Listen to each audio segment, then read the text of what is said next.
Hey everybody, welcome to Geek Addicts.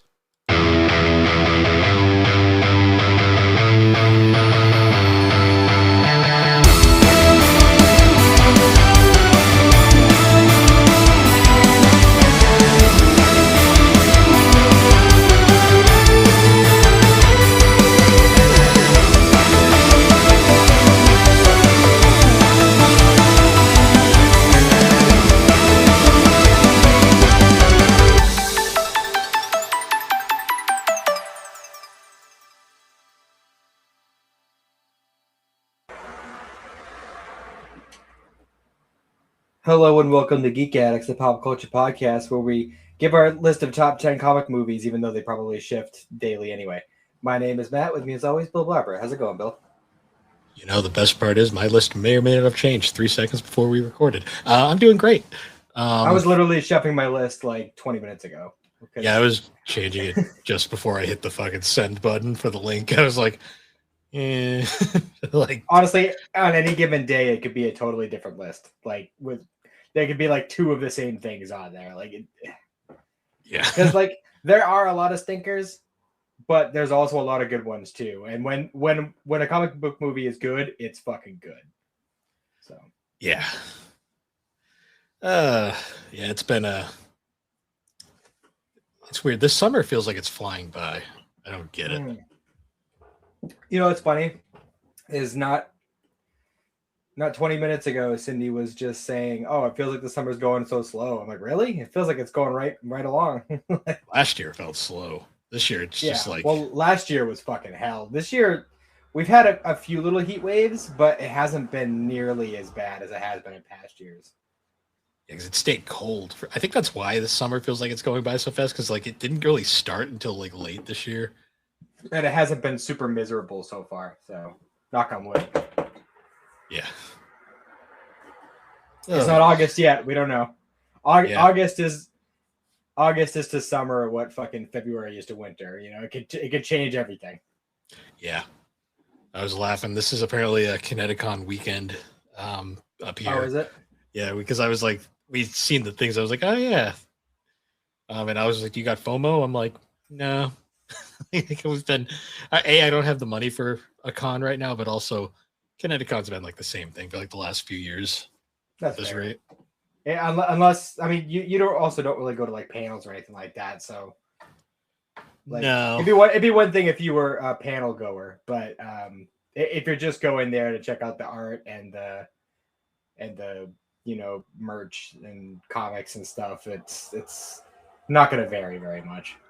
Yeah, I kind of I think I reached my peak with the Artist Alley last year when we were going through and we see sexy pinups of Mau Mau on the wall, and I'm just like, oh my! I'm like, okay, sexy Mau Mau is just wrong. I'm like, that's out of character, but okay. You know, there's body pillows though. You know, I'm aware. There are. I mean, these were basically body pillows. Yeah, I saw that because I remember I was just like looking at him like, Alex, is that what I think it is? And she's like, it is, and I hate it. You see, even free run, like even that's like, no, that she shouldn't be sexy. But the free run ones are right. The free run ones are right next to them. I'd still say free run makes more sense than Mau Mau. I mean, some people are into the elderly ladies, you know. Some people just like elves, you know. Some people just like some pointy ears. No matter what they look like. Yeah. some of those art booths, like I walk past, and I'm just like, okay, like whatever you say. Yeah, this is how you choose to spend your time. I see. There's always like people like in front of them, like to buy, and I'm just like, yeah, if you want to hang that in your house, sure. I'll never forget. I have that one like Tifa painting in my game room, and I always remember when I bought that, the guy was like, I have some NSFW variants as well. And I just looked at him like, no. Like, I'm good, buddy. No, thank you. I can look that up on the internet if I really need to see it. I don't need to buy art for it.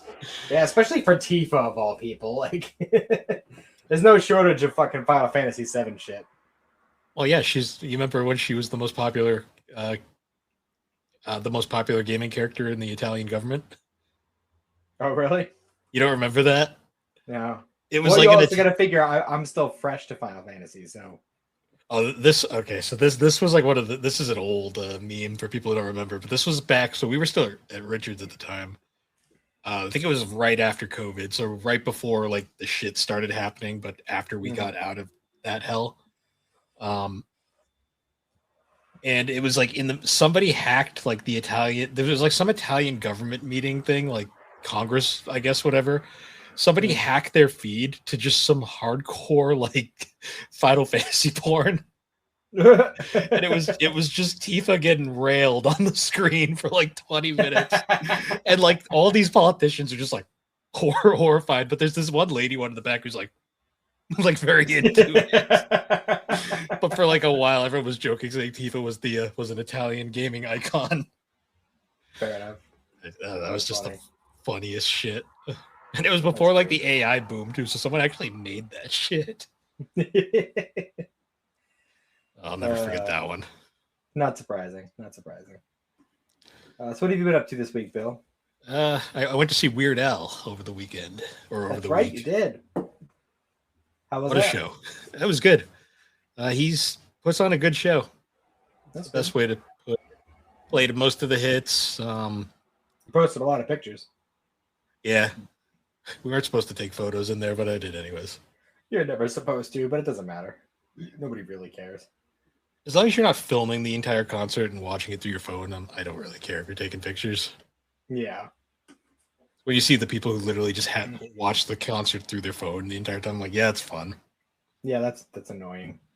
We had a similar thing too when we went to when Cindy and I went to Universal for our honeymoon, and they were doing a like laser light show for Harry Potter over the castle, and like so fucking many people around us were just watching it through their phone. It's just like, why are you doing that, people? You're just ruining the experience. It's for the gram, man. It's for the gram. Yeah. I don't know. No, that was fun. I was off yesterday, but that was mostly because I didn't get home till like midnight, like 1 a.m. the previous day. I always take the next day off. I'm going to a concert or something like that. Yeah, Alex didn't. She went to work, so good luck to her. Yikes. No, I went out though. I had to pick up a few books. I finally found the Dungeon Crawler Carl graphic novel, so that was good. Nice. Newbury had it, but no Barnes and Noble did. That makes sense. I mean, if anybody was going to have it, it would definitely be Newbury. Well, I didn't want to give Bezos more of my money, so I was trying to find it in person. Mm-hmm. Fair. That's fair. I did that. Other than that, I'm still keeping up with my Flash run, like reread.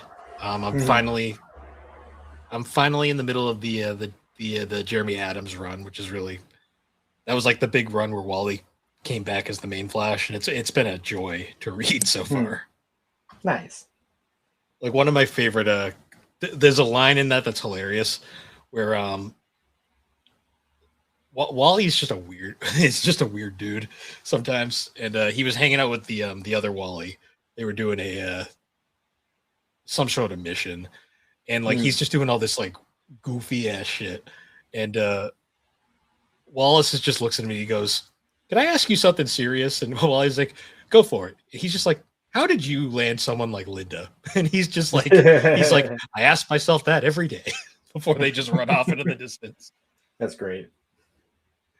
Yeah, it's a good run. The Jeremy Adams run. It was cut far too short though, unfortunately. I definitely like to read some more Flash comics, but I don't know. There's a lot of comics that I want to get into, and I just rediscovered because I knew it existed like when it was first coming out, but I never really like looked too far into it at the time. But there's an IDW comic run of Star Trek. Where it brings back Benjamin Sisko of DS9, and he puts together a ragtag group comprised of people from pretty much all of the classic Star Trek shows. So like nice. Worf is there, Data's there, Spock is there, Tom Paris and B'Elanna are there. It's like a big mishmash of of Star Trek characters with Cisco at the captain seat. And I really want to read that. See, I always see like these like different like runs. Like I know like IDW has a whole bunch of interesting stuff. Like Boom Studios does like the Power Rangers comic, and like I've collected most of that, and I'm like, I just sit there thinking like, Jesus Christ, like there's so many comics I'd like to buy, but like this, after realizing how many of those there were, I was like, I can't keep doing this for every comic I want to read. Yeah, like well, I really want to read. I was gonna say I really want to read the Stand comic, but like, yeah, you can find the first 3 volumes somewhat okay. 4, 5, and 6 though, forget about it. You're better off just buying the omnibus. It's expensive, but it's still cheaper and easier than getting the individuals. It's like $100. No, it's like 400 now. Well, I was just looking into that like at the beginning of the year, and it was only like 100. Yeah, it's like 400 now. Fuck. If it was 100, if it was 100, I would have grabbed it when I did. God damn it. Because I was trying to piece them out today, and I got like the first 3 in a cart, and I was like, okay, yeah, these like $30. That's not bad for the first 3. And then I'm like, all right, volume 4, $80. I was like, okay. How many individual issues are there? There's 31 singular issues, but finding the singular issues is even harder than finding the goddamn trades. Okay, so there's 31, and there's probably what, like 6 trades, 7 trades? Yeah, 6 makes sense. There's 6 total. The first 3 are easy enough to find. It's everything else after that. Oh. I still want to get the other Dark Tower ones, but I mean, I'm not in a huge rush because I know that it isn't and will never be finished. Yeah, I'm kind of at the point where I'm gonna find a way to read it via totally legal means. Try and find some PDFs if I can, because I'm just at the point where I'm like, I just can't afford that. And is it not available digitally, like Kindle or anything? No, because Marvel doesn't technically own the rights to it anymore, so they can't put it on their crappy app. Well, I mean, I don't know how rights work between mediums, but so last I knew Paramount owns the filming rights. I don't know if that translates over to comics, but I doubt it. The thing is, it's probably whoever owns the book rights, which is probably Stephen King at this point. Yeah, I don't think he's let go of any of them. I think what it is Marvel has the right to reprint that comic, but they have to get the rights from Stephen King to redo it, and I just don't think Marvel cares enough. Yeah, because I don't think that comic sold particularly well, considering how. That's exactly why the Dark Tower one went out of print. It's because they got as far as covering his backstory and the first 2 novels, and that they just stopped after that. From what I can tell, just by how scarce the later trades are, I don't think it's sold very well past like volume 3. So there isn't a ton of those. So once it's honestly probably more expensive to get the license to reprint it than it is just to reprint it. Yeah. For like what money they would get from it. Yeah, it's probably just not worth it. Yeah, so it's kind of one of those things where unfortunately you're gonna probably have to sail the seas to read that one at this point. Or just cross your fingers and hope the value goes down. I hope the omnibus goes down, yeah. Unfortunately, it's when it comes to comic, at the chance. Damn it! I ended up getting Lock and Key instead of that. I bought some rare DC thing I was looking for. I mean, I'm not displeased with the fact that I got the Lock and Key comic, but that one's much more available. So, yeah, it's just one of those unfortunate things. Comic collecting, it's about the bubble's gonna burst at some point because like it's not looking good for some of these companies right now. Well, between comics and video games, pretty much all like the little like stay-at-home hobbies that fucking COVID amped up the prices for. Like COVID's been done for a while. That bubble will burst eventually. Eventually, people will be like, wait a minute, this is bullshit. Why are we doing this? The gaming bubble's about to burst. That's coming soon. Comics are kind of that's been an ongoing thing.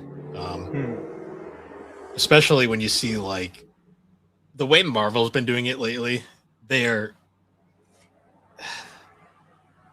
I hate the way Marvel does their books lately, where they keep constantly relaunching the series like with new number ones. Hmm. Because you'd think these new number ones would be good jumping on points, but they are not. Most of them are just in the middle of runs. Like you need to read all the previous run to understand what's going. They're doing it because number ones sell. That's the only reason. That's the dumbest thing in the world. Oh yeah, yeah, and there's like multiple like series that run maybe like 12 issues, then they fucking relaunch it again. Usually with the same creative team, so it's like not even a fucking new run. It's basically just Jesus. it's dumb. I'm so tired of these relaunches. I can't wait till next month though, when my fucking Batman Beyond static crossover comes in. Oh yeah, that is coming out. Yeah, I pre-ordered that like a couple months ago. Nice. I'm patiently waiting. August is coming up faster than I feared. So yeah, no, it is. I'm not ready for it. No, but oh well. So I finished the Titans show. Oh, yep, that one. Yeah. The fourth season took a major down. Yeah, it sure did. It really did. They killed everyone that I liked, and then yeah. Yeah, there was that, and then just the fucking some of the choices they made were just fucking ridiculous. What and then like what does DC media have against Donna Troy? Like, why is she always getting the shaft in everything? Yeah, well, I mean, she was in and out of season 2, and then she died at the end of season 2 because, like, I don't know, like a fucking stop sign fell on her or something. It was something that really. It was like a fucking an electrical tower or something fell on her. But then she came back to life in season 3, and then almost immediately fucked off, and then she was just gone for the rest of the series. Yeah. So we'll never have a good adaptation of her because I swear to God, they hate her. But in season 4, they did the Trigon thing again. Oh, only for the 30th time. It's how they started the series, and it's how they ended the series. But this time, it was like Raven has a brother, and he's like the Antichrist, even though like Raven was already that. But like the way that they do it is completely different, and also apparently. All right, so I'm gonna ask you. I asked my other buddy earlier today, but I don't know if he knows as much as you do. Is there a force of some kind in DC Comics universe called the Red? Yes. Yes. What is it? It's like so it's the counterpart to the green. The green is like the force of nature. The red is kind of like the force of like life, kind of like animals and stuff and like creatures. Like Animal Man in particular controls the red. Okay, so I guess that makes a little bit of sense then, because in I don't know if this is actually a thing in the comics, but in the show, they essentially made Beast Boy a like conduit of the red, basically in the way that Barry Allen and Wally West are conduits of the Speed Force. I don't think that's treat it pretty much the same way. Yeah, I think that's more Animal Man's thing. Beast Boy, I don't think ever really did that. Maybe I don't. See, the problem is the Titans are so fucking inconsistently written most days. Well, they literally like in the CW Flash series and in the Flash movie, how they have the whole like they run to the Speed Force and all of a sudden they can see all these different timelines and all these different universes and all that shit. They did the exact same thing for Beast Boy in this. And, yeah, that's bullshit. he even sees CW Barry Allen running. He sees Shazam from the movie. He pops into Stargirl's universe from her TV show. He even sees himself as Teen Titans Go. It's just they can't stop doing that. Every version of Beast Boy needs to see the Teen Titans Go version. I don't even think that's how the red works in the comics, to be honest. Well, literally, they made it exactly the same as the Speed Force, but it's for animals. Yeah, I think that's a bit not a thing. Yeah, it was weird. But yeah, I don't know. It just didn't do it for me. The Titan show is very rough towards the end. I was going to say, however, today I started watching Superman and Lois. I texted you earlier about it. And wow, what a fucking start. Isn't it like it's like the CW knew it was going to be their final project and they put everything into it. They really did. Like, honestly, just from the first episode alone, I was like blown away by how into it I was. Like, I got into the CW shows, obviously, but like, especially because it's Superman. Because you know, I'm not like a natural Superman fan. I like Superman fine, but I've always kind of found him like kind of boring. But like the way that they're handling this story, where like not only has he already established a Superman, he's already married to Lois, and they have 2 teenage boys, and like with the story starting with them moving back to Smallville and like trying to get a life established there, like that's like the family dynamic there is way more interesting to me than any of the Superman shit. Also, just like Tyler Hoechlin as Clark is like perfect. Yeah, it does work very well. I am very much enjoying it. Also, Bitsy as Lois is another phenomenal casting. Yeah, I've only watched the first 2 episodes so far, but I'm really digging it. The first season is very long, but it is a trip, like in the best way. Like it goes places you wouldn't expect. That first episode, though, holy shit. Yeah, it was. I wasn't expecting it to fucking catch me the way that it did. Especially with how lukewarm I was about the entirety of Supergirl. Like, I was expecting it to be kind of more of the same, and then no, not even close. Very, very pleasantly surprised.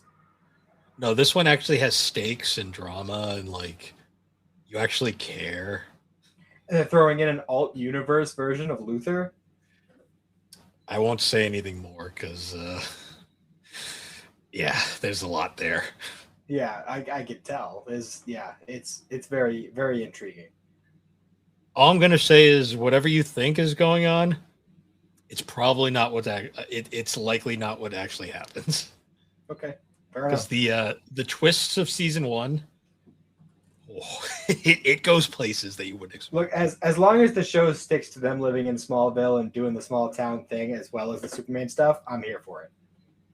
Yeah, it gets a bit more expanded from seasons 2 onward, but season 1 is a lot of like the family stuff is the key component. Mm-hmm. But aside from that, I've been reading the 4th Dendra Color book. Not quite halfway done, but I'm getting pretty close to that mark. And shit's getting fucking intense in that one. I'm curious how things are gonna go when we start covering the comics, because it seems like they're rolling them out fairly slowly. Because that first one came out like a month or 2 ago, and the second one doesn't come out until October. And I'm pretty sure, just based because I peeked ahead just to see, based on where the first one leaves off, I'm guessing it's probably going to take at least 3 of them to get through the first book. Probably. So I'm wondering, like, how long is it going to take for these to fucking go all the way through? It depends on how well they sell the graphic novels. Well, with how fucking insanely popular this book series is right now, it's probably selling very well. In fact, you know what? Just for shits and giggles, I'm gonna pop on Amazon and see where it stands. You keep talking. Just my thing with this is because it's a graphic novel. These books, they're hot right now. I don't know how long that'll last, because you got to remember the attention span of people in America is very, very small. And it's if it takes as long as it does to get the books out, I just wonder how long they'll be able to keep the momentum. Well, people will also. Well, it has the bestseller tag already. To be fair, though, on Amazon, that doesn't mean anything. Well, the novels are still coming out, and there's the series that's also in the works. So I think I think it'll be okay. Yeah, it's number one in manga comics and graphic novels, number one in science fiction graphic novels, and number one in fantasy graphic novels, and 241 in books. So yeah, it's selling very well. And this is 2 months after it came out. That's fair. I still say keep an eye out though, because you got to remember it's got to compete with manga and comics. And well, that's the thing though, is I don't think it's going to cost as much to put it out either, because these comics already exist. They're just printing them. They're webtoons, so they already exist. They're on the internet. It's just a matter of printing them and shipping them. Yeah. So it requires minimum effort for nothing but profit, pretty much. Yeah, they are a little expensive. I'm not gonna lie. I'm not surprised. Yeah. I was a little shocked when I saw the price. I was like, oh, $15 every 4 or 5 months isn't that bad. I paid. It was like 20. 20. Yeah, unless you got a sale on Amazon. I mean, I did, but at the basic generic price on Amazon is 15. Let me double check that, because I paid like 20 something in the store. That might just be your particular store thing. Now I'm curious. Oh, dude, you left so many of my pauses when you in that the Desert Island Games episode when you lost power. You kept in so much of my pauses. I cut out a lot of it. Yeah, it's saying 20 for me. That's weird. So maybe you got lucky with a sale. Maybe, I don't know. Either way, it's more expensive than your average manga volume.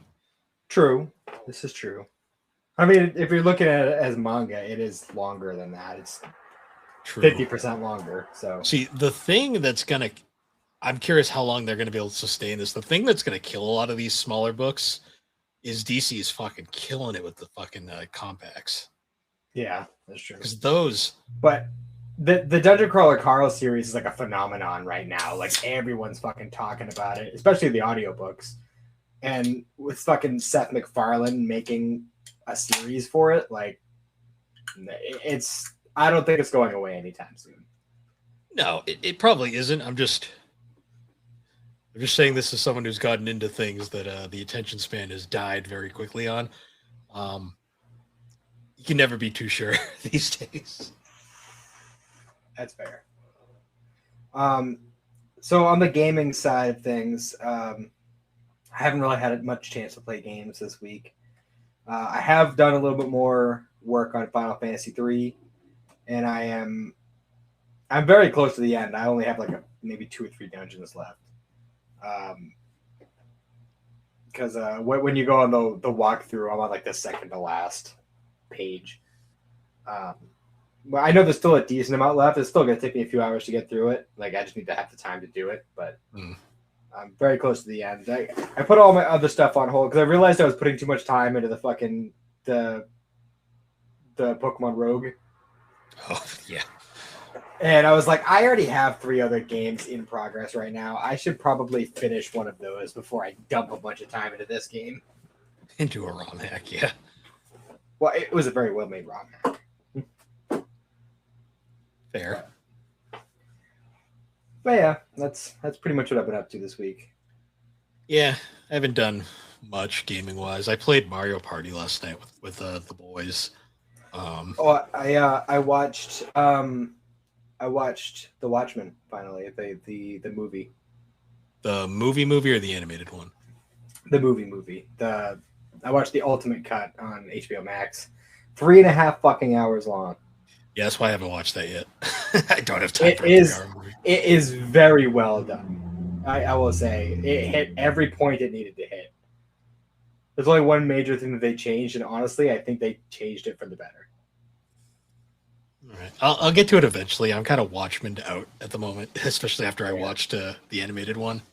That's fair. They made some interesting music choices though that I'm not sure how I feel about. Yeah, there's a My Chemical Romance song in there. Yeah, well, that's not even what I'm talking about though. Like they was the fucking the sex scene between Night Owl and what's her name, Silk Spectre. Lori, yeah. Yeah. They played like this really weird cover of Hallelujah while that was happening. It was bizarre. Was this the when they actually did it, or when he couldn't get it up? This is when they actually did it on the ship. Okay, okay, that works. They did include that scene though. That works a little better if it was during the first attempt. I feel like that's a choice. But no, like it was. I was surprised by how incredibly accurate it was, including Dr. Manhattan swinging dick. Yeah, I've known about that. It's in there. It's in there. That's what's his name? I know that actor. They don't call a ton of attention to it, but it's there. You can see it if you're paying attention. They don't have to. It's there, and you're like, mm-hmm. Yep, Can't look away. Blue dick. It's like when it appears in the book, and you're just like, there it is. Yep. I've heard it's pretty good. Alan Moore hates it, but Alan Moore hates everything. That's every adaptation of his work. Yeah, no, he's crazy. He did like the Justice League Unlimited episode though they covered for the man who loved it, for the man who had everything. It's like the one adaptation of his work he actually liked. Yeah, but yeah, it was interesting. So sorry to interrupt you. You're playing Mario Kart with the boys? I was playing Mario Party last night with the boys, and it was Mario Party, all right. Yeah, there you go. I was in dead last most of the game, and I somehow won. That's those fucking bonus stars, man. Yeah, we almost lost to the goddamn computer because we only had 3 of us. Yeah, that's Mario Party. And we made the computer rock stupid, and it still almost won. Fucking kind of happens. Yeah. Yeah, I guess that's about it. We can probably get into our topic. Yeah. So have we done a top 10 on this show yet, or is this the first one we're doing? Doing. I mean, we've done similar ideas, but I don't know if we've actually done a top 10. Yeah, because top 10s are usually a GNC thing, so we've never done that over here yet. I like to do just a top 10 movies in general as well. That would be a lot more difficult. We tried to do that for GNC, but Alex doesn't watch enough movies, apparently. So in her entire life? She can't remember. It's Alex. That's fair. I had the memory of a goldfish, so. I mean, to be fair, I had to like really, despite seeing all these superhero movies, I had to really think. I did have to look up a list just to remind myself of the ones I've seen. And I also wanted to try and jog my memory of movies that are comic book movies, but aren't just like traditional superhero movies. I tried to go at least one of those on my list. There's at least one for me. I tried to go out of the box, but for the most part, so for those, if you couldn't guess by the title, we're doing our top 10 comic book movies. So comic book based in general. I think the only real exception is no manga, unless you pick that, in which case, oh well. I almost threw Rurouni Kenshin Origins on there just as like a, just that like a hat tip, but that would have been the only one I did. But it ended up making the list. Okay, because I didn't do those just because I figured that was a different medium. But true, but I mean, I feel like it'd be almost harder to do a top 10 for like live action anime movies because then it'd be like, okay, well, half of my list is Rurouni Kenshin. Well, I did a few animated movies, so yeah. Yeah. So I figure we can go 10 to 1. Yeah. Do you want to just do like what we do for GNC, and we'll each do 10, then each do 9, and then go on so forth? Yeah. Do we want to do like before 1? Do we want to do honorable mentions, or because they're definitely honorable mentions? Because realistically, anything I mention on honorable mentions could easily be on the list on a different day. So yeah, we can do that. All right. I guess I'll go first. We can just alternate. Yeah. All right. So number 10, the lone non-superhero movie on my list, Scott Pilgrim versus the World. Oh, there you go. The I forget what year it came out. God, it was kind of like 2010, I think. 2000, 2009, 2010, something like that. I remember I remember seeing ads for this movie, which was amazing because there wasn't many. Um, it's an interesting film. It's very you can tell the film started production before the books were done because it has some wildly different choices towards the latter half compared to the book. Yeah, that's Um, for sure.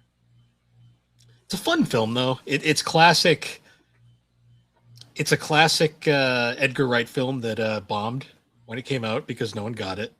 Hmm. Um, it also had one of Michael Cera's better roles, I'd say. For sure. It's a very fun movie, full of charm and personality. I do enjoy the fact that they brought the entire cast back for Takes Off Yeah, later on. It's a fun film, though. I really enjoy the movie, and it's a shame not many people saw it. gotcha.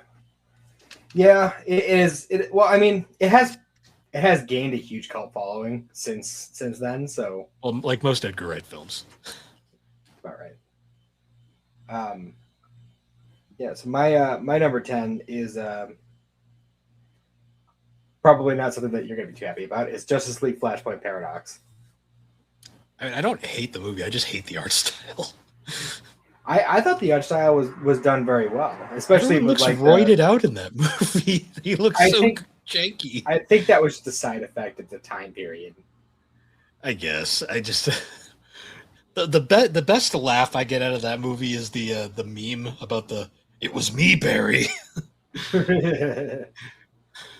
um, Have you ever seen that video?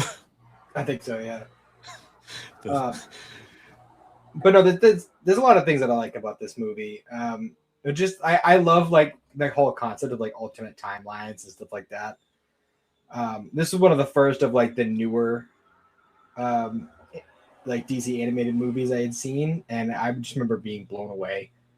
There's a few moments where like they do some CG stuff that I'm not crazy about, but for the most part, I think it's pretty well animated, pretty smooth.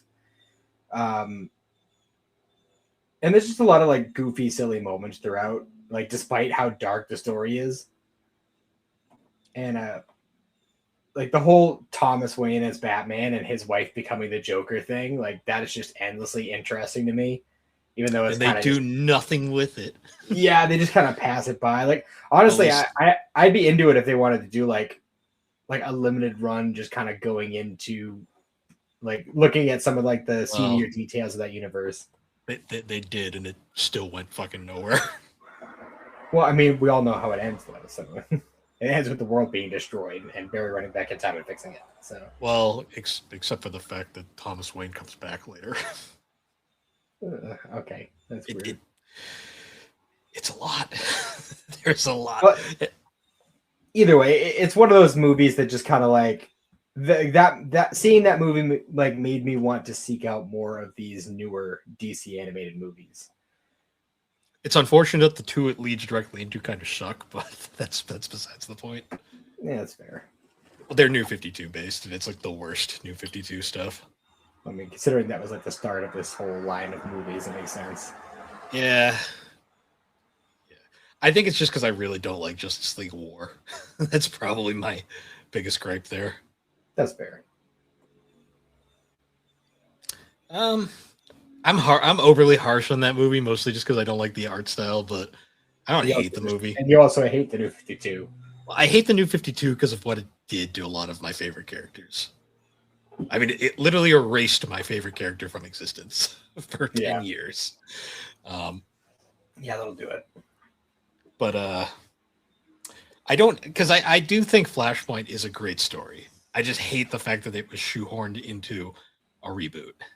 Or an extremely unnecessary reboot. Hey, at least your favorite character had plenty of time.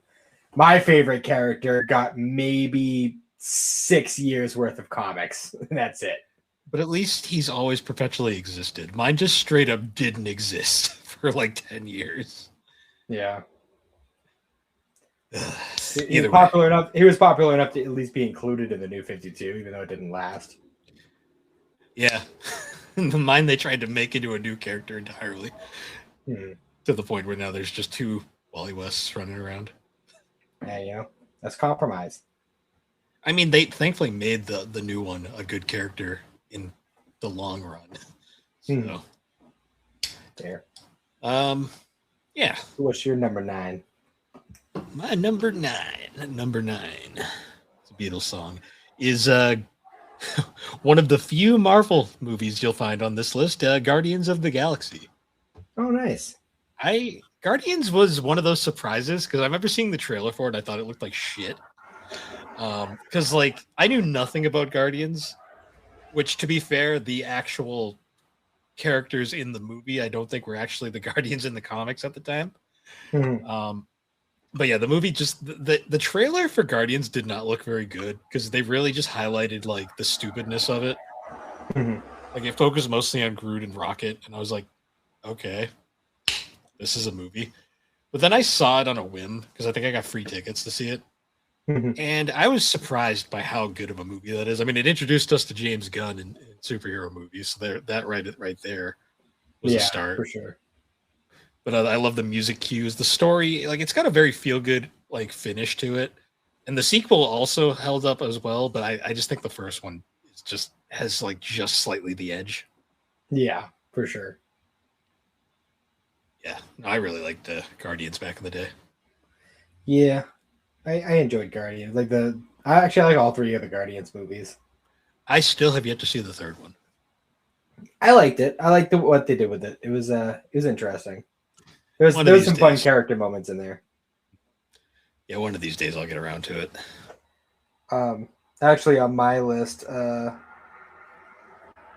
I actually have 3 Marvel movies. Only 2 of them are part of the MCU, technically. I only had 1. This was it. It's actually more than I thought I had. But yeah, so my number 9 is kind of an out there one. I'm going Creepshow. It was a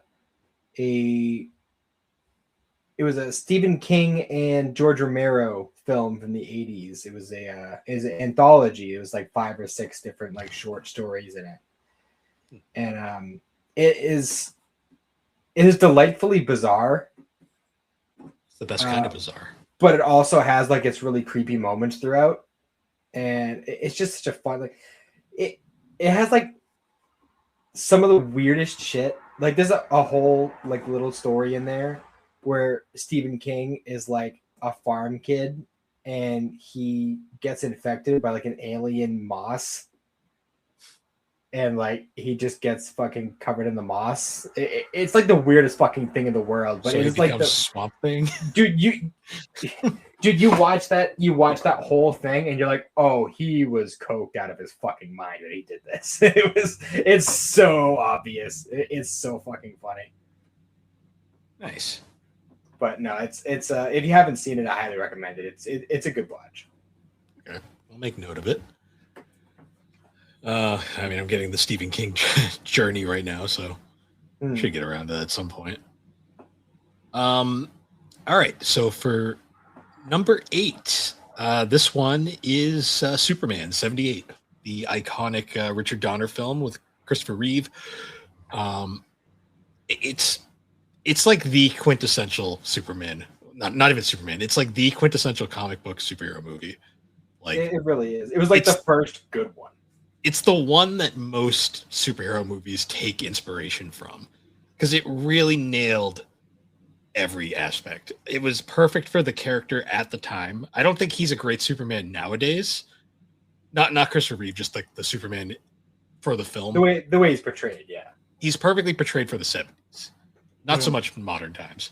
But great cast, great story. Like I love the villains are great. Like Gene Hackman is Lex Luthor, just perfect. It's just a fun movie, and it's old, it's dated, but it still holds up at the same time. It's almost 50 years old. 50 years old, and it's still entertaining. Yeah. Well, we covered it last year, and I was shocked by how fast those 2.5 hours went by. Yeah. That's a good movie. Good. Can't talk. Good movie. Yeah. So my number 8 is Teen Titans versus Justice League.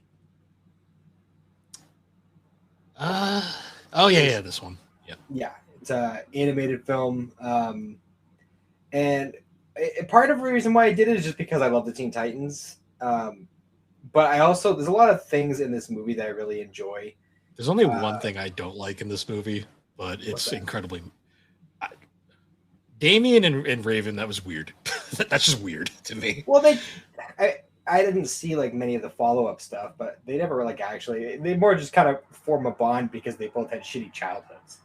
They were shipping that kind of hard, for that Yeah. for that universe. Which I guess if it's there, the thing is though, like in the comic continuity, Damien's still like 13 and Raven's like an adult. Like Well, that screwed my brain. In this continuity, they're both like 14, so it's fine.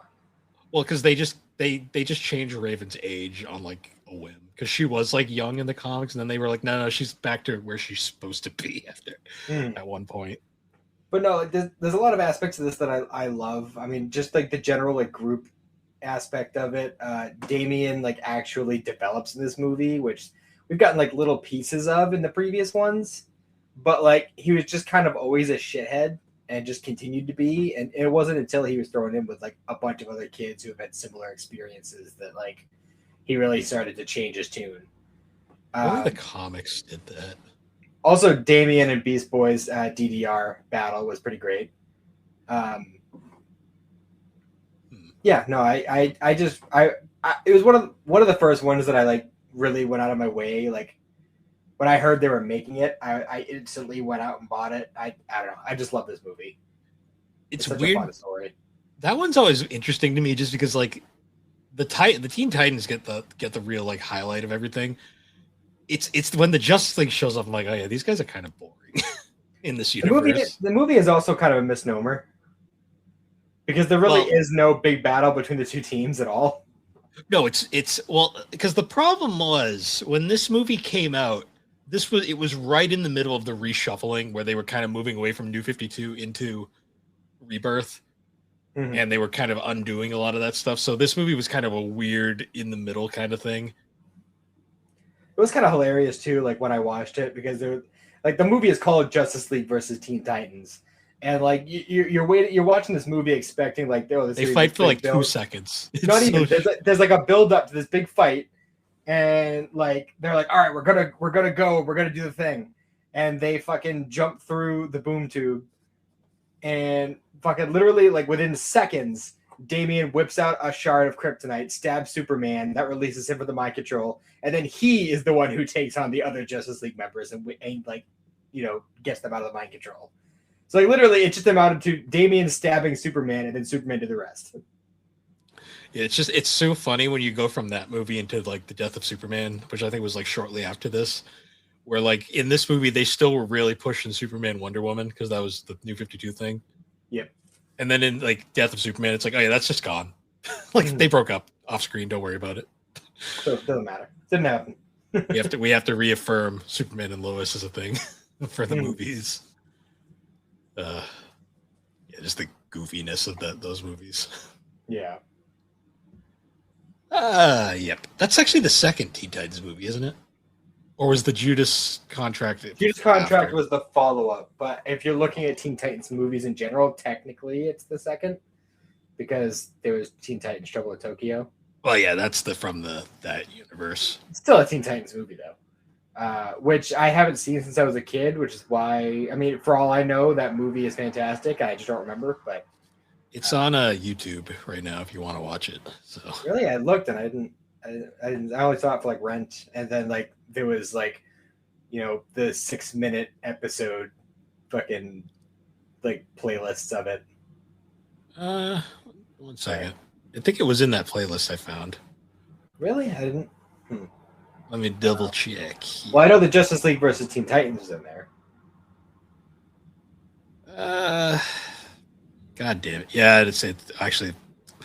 This is the wrong playlist. It might be gone now. Yeah. Either way, it's not that hard to find. All right. Number 7. I have Batman Under the Red Hood. One of the best Batman animated films by far. I still haven't seen it.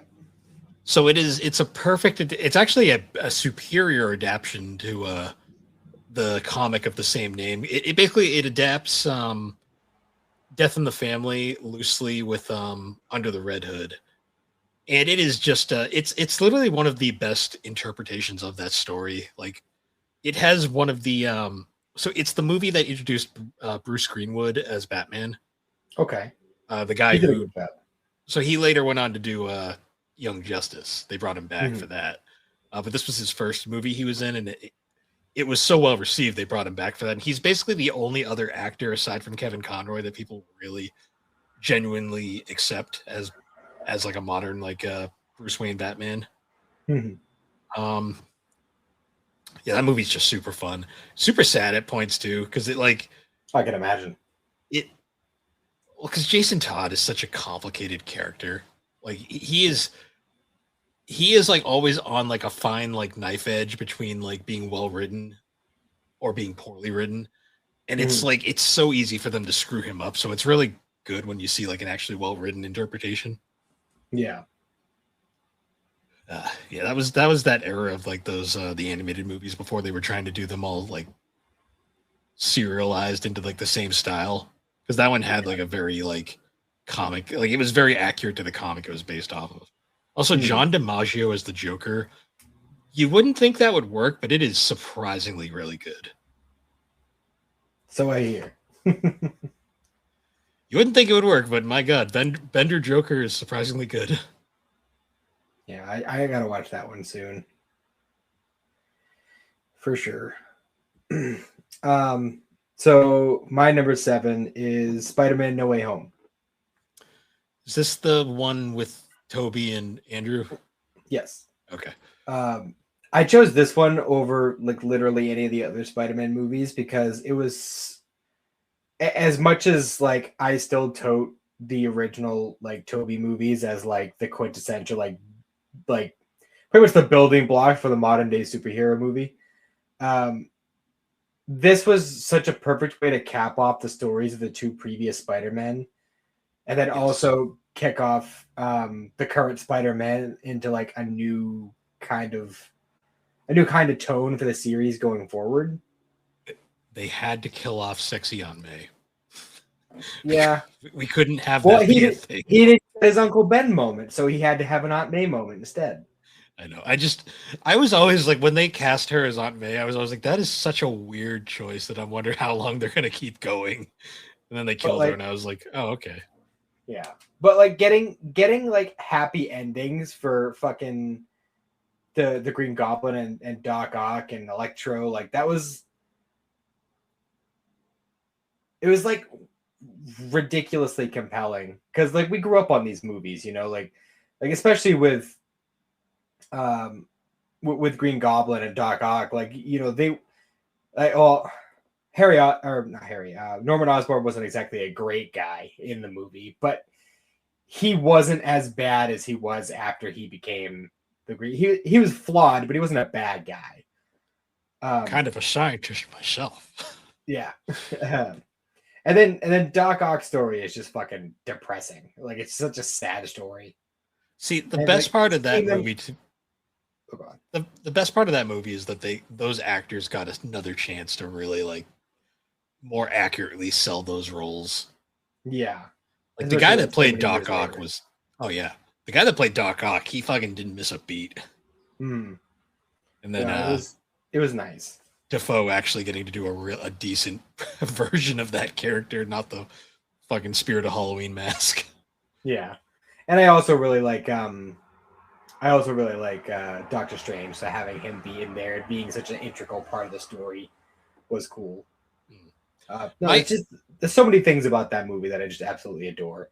I love that movie. My only thing that keeps it from being like one of the best for me is the fact that the movie is kind of like 100% fan service. Um, That's fair, but there's another movie similar to that on my I, list. I, So let me guess, it's Marvel related, and it also involves a non MCU character interacting with MCU characters. yes, Okay, it involves many non MCU characters reacting with. fair enough. I mean, No Way Home's or yes, No Way Home is No a great way. movie, but watching it, I'm like, this movie was they were struggling and they needed fucking fan service to win the crowd over, and it sure did. Well, this was kind of my cheat answer because I literally could name any other Spider-Man movie except maybe Amazing 2. Or 3. I still like 3, but I like 3 too. It's but not as good as the others, but I still like it. There are parts in 3 where I'm just like, Jesus Christ, this movie is bad. Yeah, but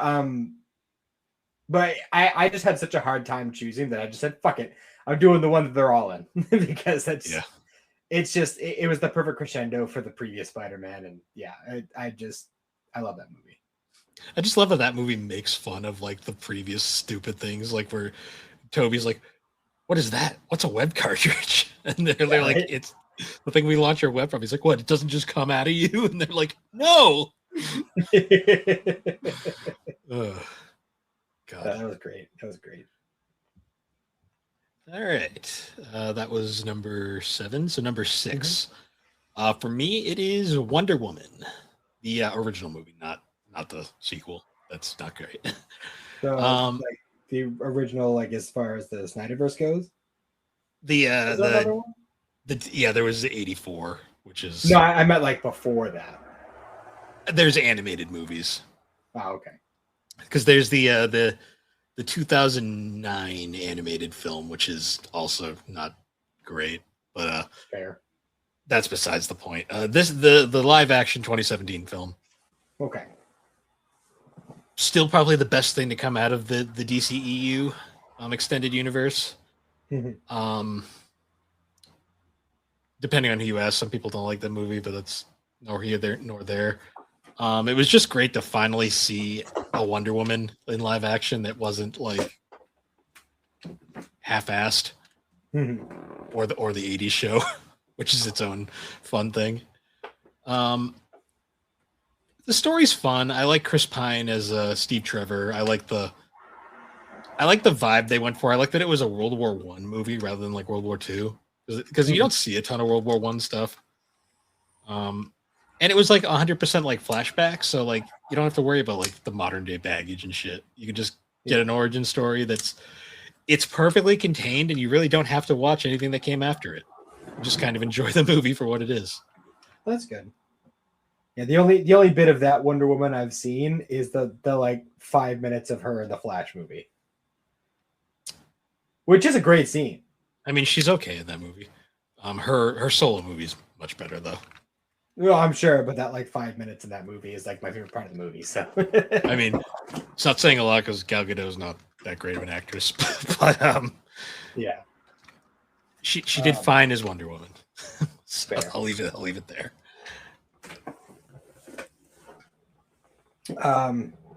So my number 6, Superman 78. Now I was really debating which Superman I wanted to put on here, and I had a similar struggle with another one. But this is just the perfect Superman film. It has everything you need in it. And it just yes, the new one is fantastic. I absolutely love it. But Superman is such an old product that like seeing it in the old style just makes more sense to me. And I have different opinions on this, but well, I like I said, I like the modern one too, but like the original Christopher Reeve Superman is just like that is quintessential Superman for me. That's fair. I have a lot deeper time with that character, so I have different thoughts on it. I love that film. I mean, that film is spectacular. I may or may not have the other one on my list later. So, okay. So we're in the top 5 now. So for number 5 for me, it is X-Men: Days of Future Past. That one came very close to being on my list. The reason I have Days of Future Past is this was the movie that made me care about the X-Men again, because after X2, I could not give a shit for years. Yeah. Because I did not like The Last Stand. I did not like Origins. Didn't even bother with First Class at the time. First Class was good. It was. I watched it after I watched this one. Which was really funny watching Days of Future Past the first time because I was like, who the fuck are these guys? Like, who's this young Xavier? That's James McAvoy. That's my boy. I know. I got to watching First Class later. I was like, oh, damn, they actually did make a decent one in that period. But no, Days of Future Past is just such a fun, especially for someone who's not really a Marvel guy and doesn't know the source material very well. This was just a fun movie. It was a great, at the time, send-off to these characters. I didn't realize we'd probably see them again. Yeah. But, or at least Hugh Jackman multiple times again after this. Well, we're going to be seeing a bunch of them again in Doomsday. Maybe. I don't really plan on watching that, but sure. Well, no, a bunch of the original X-Men have been confirmed to be in it. I know. I just, that movie, everything I've seen about Doomsday, I'm like, that movie looks like it's going to be bad. Yeah, well, maybe Doomsday and whatever that other one is called. Maybe that'll be the end. They'll finally decide maybe we've had enough of the shared universe thing. I don't know. All I know is bringing Robert Downey Jr. back as Doctor Doom is either the most genius thing they could have done, or it's going to be the worst decision they ever made. It all depends on how they handle it. Like that's the biggest crutch of the movie. Like it could go either way. That movie's going to be the true telling point of if the superhero genre's dead. Yeah, because Spider-Man, Batman, those don't count. Like those do not count. Yeah, those will sell no matter what. It's all these other characters. That's where we're going to have to see going forward. Yeah, Future Past though is really fun. I really like Patrick Stewart's great performance. What's Magneto's actor? I can't remember right now. The old one or the young one? Old. That's Ian McKellen. His great performance. Just basically all those actors getting one last hurrah. Hugh Jackman really does steal the show in this movie because he kind of is like the main draw. Well, he's the time traveling fucking savior. So yeah, I love the scene where he like fucking is in the past and he fucking like takes out his claws and he like sees their bone claws. He's like, shit, and then just goes at it. One of my favorite things about that movie is like, so there's the scene. Because you've seen First Class by this point. Because there's a scene in First Class where they're like collecting all the different mutants, and they go to approach Wolverine at the bar, and he just instantly is like, "Fuck off," and they okay, and they leave. And fucking Xavier remembers that, so when he goes back, being like, "I came from the future, and I got all this stuff to tell you," he's like, "You told me to fuck off last year. Screw you." Yeah, I love that. I love that. That was great. Yeah, no, that's a fun movie. That's like the last truly great X-Men film, not counting the two Wolverine movies. Those kind of are like the pass because those are just Wolverine movies. That's fair. Yeah, it's like the last because like Apocalypse was pretty shit. Dark Phoenix was pretty bad. Yeah, agreed. What was the other one? The New Mutants. Yeah, that was legit garbage. That was dog shit. That was Fox had one more movie in the bag, and they were like, "Yeah, fuck it, who cares?" They were like, "I don't even know what we're doing here." I think it was supposed to be like in the Logan timeline, like the Logan setting or whatever. Just based on the way that they handled it, that's what it seemed like. But yeah, it was. Well, there's a certain movie later that basically shits all over that Logan timeline, anyways. So yeah. Literally dismantles it and uses it as a weapon. So. Yeah. Yeah, no, I really did. This Days of Future Past fooled me into thinking Bryan Singer was a good director. Yeah. If anything, he's like got like a couple like hits and everything else is garbage that guy does. Yeah, and most of them were X-Men movies. And I don't even think those are 100% him. Because the first two I'm convinced were mostly because he had David Hayter writing him scripts. It's possible. So my number 5 is Batman 89. This is, if memory serves, this is the first superhero movie I ever watched. It is the the Batman movie. It was the first Batman movie I went out of my way to show Xander. It just nails it. Like with fucking Michael Keaton as Batman, Bruce Wayne, and fucking Jack Nicholson as the Joker. It's one of those movies I can always come back to. It's like a comfort movie for me. It is a comfort movie. I still think that he is a terrible Batman, though, for the movie. I mean, would you prefer fucking what's his name doing the? I mean, that world is more interesting. True. Michael Keaton is a better actor. Well, I don't even want to say that because that's not fair to Christian Bale. Because Christian Bale is a great actor. No, Christian Bale is a great actor. That his performance there was a choice. That's all I'll say. Michael Keaton is my favorite live action Batman, just inherently. But the actual Batman he plays is such a bad Batman. He just kills people in the movie. Like, what are we doing? He doesn't kill that many people. Still does though. We went over this, Bill. We covered it on the show. He doesn't kill that many. Yeah, but he kills at least. There's one is still too many. Like, it's comic books. That dude could have survived. He tried to save Joker. I love that movie, but that movie has problems. Like, I still can't get over the Batwing scene. Well, I don't think there's any comic movie in the history of the world that doesn't have at least some problems. But no, there is. 89 to me is a movie that I like to watch in a bubble because the more I think about it, the more I'm just like, like there are just things about it that bother me. You want to get nuts? Let's get nuts. And just the scene of Joker dancing around the fucking museum or restaurant, or whatever the fuck that was. Like, that's just so much fun. Jack Nicholson is a weird Joker to me because he's like in that weird like in the middle phase where he's not quite like dark Joker, but he's also not 100% like Cesar Romero Joker either. Mm-hmm. He's kind of in a weird. He's like a perfect like in the middle between Heath Ledger and Cesar Romero. Yeah, like he is definitely psychotic, but he is actually like silly and comedic about it. They push a little bit too far into the silly sometimes for me, but I still love Jack Nicholson's performance. I think that was just a side. I don't think we got into a point where, like, well, I mean, obviously, the comics are a separate thing altogether in terms of like movies and TV and stuff. But like, I think he was the last like really like silly Joker. And then from that point on, it was like, I mean, Mark Hamill, like he could be pretty silly. Mark Hamill he's also done some very dark interpretations of Joker. Mark Hamill is the Joker to me, like still to this day.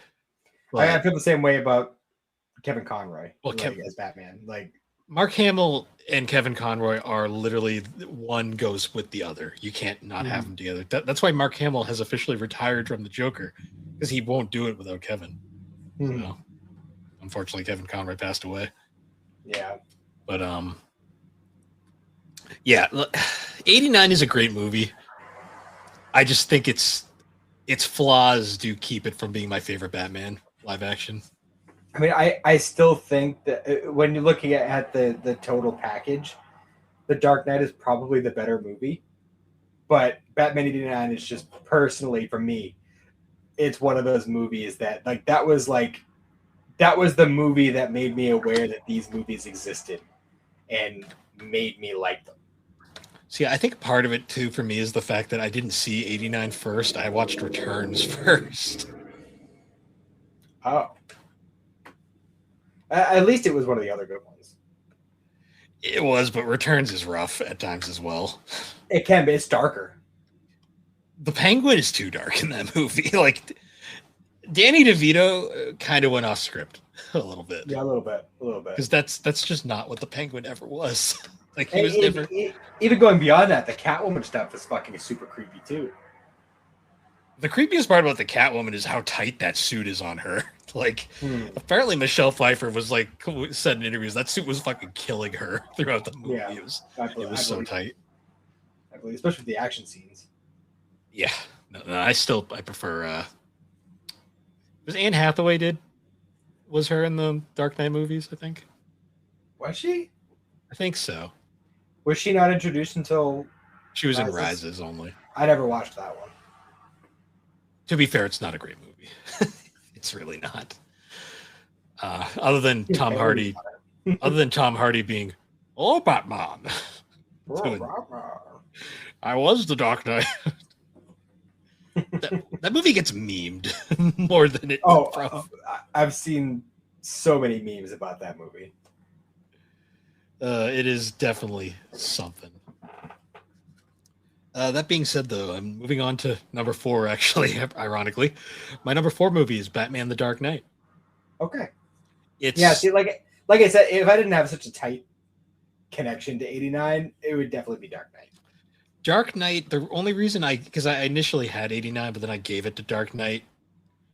I gave Dark Knight the edge, mostly just because, to me, as much as nostalgically '89 is probably the more it's the more fun movie. The Dark Knight, that movie like changed superhero movies. Yeah. Like that was really the point where they were not afraid to get dark. Like, because my God, Heath Ledger's performance as the Joker is insanity. Like it is one of those things where it's like it was so perfect that it probably drove him mad. You think about it. Yeah. Well, I mean, I've mentioned before, like I've seen the video of it was like right after he had died, and Jack Nicholson, it was like a video of him like, going down some stairs or whatever, and the reporter comes up and mentions Heath Ledger's death to him, and he shakes his head and he goes, "I warned him." Yeah. No, it's. I can imagine playing the Joker probably does something to you. It does something to your brain. The scene, well, especially the Joker that fucking Ledger went for. Yeah. To me, the scene that gets me every time is the hospital scene. Yeah. Where he's just walking out of, which apparently was 100% ad-libbed. Where like he's like fucking with the thing and then he runs off like freaking out. The pencil scene, that is still the funniest, disturbing scene in that movie. Where I'm gonna make this pencil. That was the scene of that movie that I was just like, all right, I'm in. Like, let's go. You ever seen the joke where it was a parody film on YouTube somebody did of the scene where he's being interrogated by Batman, and the person playing Batman in the parody is like basically overacting the whole like like drugs thing. Yeah, that's the College Humor one, isn't it? Yeah. Where are the drugs at? He's like, excuse me, what? He starts beating the shit out of him. He's like, I can't understand what you're saying. I love those videos so much. Yeah. But what do you see? Rumors? How do they know where to go if nobody pushes it? Yeah. Also, that version of Two-Face, like Harvey Dent, is tragic. Oh, for sure. The only thing about that movie that I still on repeat watches don't give a fucking shit about is Rachel. Like, I just don't care. That's fair. I kind of don't care about any of Batman's love interests, like, to be honest. Like, other than like Catwoman, like, or like Talia, it really just, who cares? Yeah. Well, because it's like, who the fuck was Rachel? Was just made up for these movies, and then she didn't even have the same actress. My childhood friend. Yeah, because like her actress changes between movies too, and I'm like, oh right, it's a different person. I didn't even know that. I don't think I've actually watched Batman Begins and Dark Knight back to back before. It's Katie Holmes, or even remotely close to each other. Yeah, it was Katie Holmes in the first movie. I don't even remember who plays her in Dark Knight. It's not important. She dies halfway through the movie anyway. Liam Neeson played fucking Ra's al Ghul, yeah, in Begins. That's pretty sick casting. I will say though, the one constant in every Batman movie is Alfred is fucking amazing. Always, every time. I love in like the Dark Knight movies how he's just like an exposition machine. Mm-hmm. Like he's like, well, one time, and just goes on this entire thing, and I'm always like, that's just fun. Well, that's because Alfred is the true moral center of the Bat team. He's been dead for over almost a decade, and that's why it's going to shit. Well, actually, no, Batman's ironically doing surprisingly well. I'm just amazed they've kept Alfred dead as long as they have. He'll be back. You say that, but it's been a while. Like, I'm surprised they haven't done it yet. Hey, fucking Wally was gone for that long. You don't know. Well, that was different. Well, he wasn't dead. He was just erased. Gone. Which is worse in a way. He was trapped. Well, we found out later he was trapped in the Speed Force. Hmm. Um. So yeah, my number 4, I alluded to it earlier, is Deadpool Wolverine. It's a good movie. It's fan service 100%, but it is a good movie. Oh, for sure. But again, just like I said with the Spider-Man movie, it was like the perfect send-off to like the Fox Marvel universe. Yeah, because it's basically dead. Yeah. Which is funny because technically only Deadpool is from that universe, technically. Oh no, I guess the all the guys in the purgatory world. I guess so. Yeah. Well, I guess it would depend. Yeah, no, because isn't it? Yeah, because in the movie, Deadpool is from the same universe that Logan happens. Yeah, because the Wolverine, the Logan in the movie is just is a failed Wolverine from another universe. Yeah. Well, all the people like fucking Sabretooth and the fucking chick with the adamantium nails and shit like that, they're all from the same universe as Deadpool. Oh, and Johnny Storm. He was well, is he from the same universe? Do we know that? Well, we never know. Although, actually, you know what? I think there was a deleted scene in the second Fantastic Four movie where Mr. Fantastic changes his face to look like Wolverine. So, I don't know. The Fox verse makes no sense because Elektra's also there, and we don't know. And then there's fucking Blade is chilling. Wesley Snipes too. And then they had freaking the Gambit. That was like the Gambit from that canceled Gambit movie. Yep. Which it would be a huge misstep on their part not to cast him in future things, but they won't. They won't because it's Marvel. That would be awful silly of them. But no, I mean, that is a fun film. It was one of my favorite superhero films to come out, like since I really started getting back into superhero films. Yeah, it's just kind of a shame that it's probably it for. Because are they going to bring Deadpool back ever, or is Deadpool done? Who knows? We never did find out why Thor was crying. Yeah, that's true. Even though I'm pretty sure that's just a scene from Ragnarok. Probably. All right. Number 3. My number 3 is actually Spider-Man 2. Yeah, that was the one that I was really leaning on choosing, but I ended up just going with Spider-Man 2 is like the modern superhero film.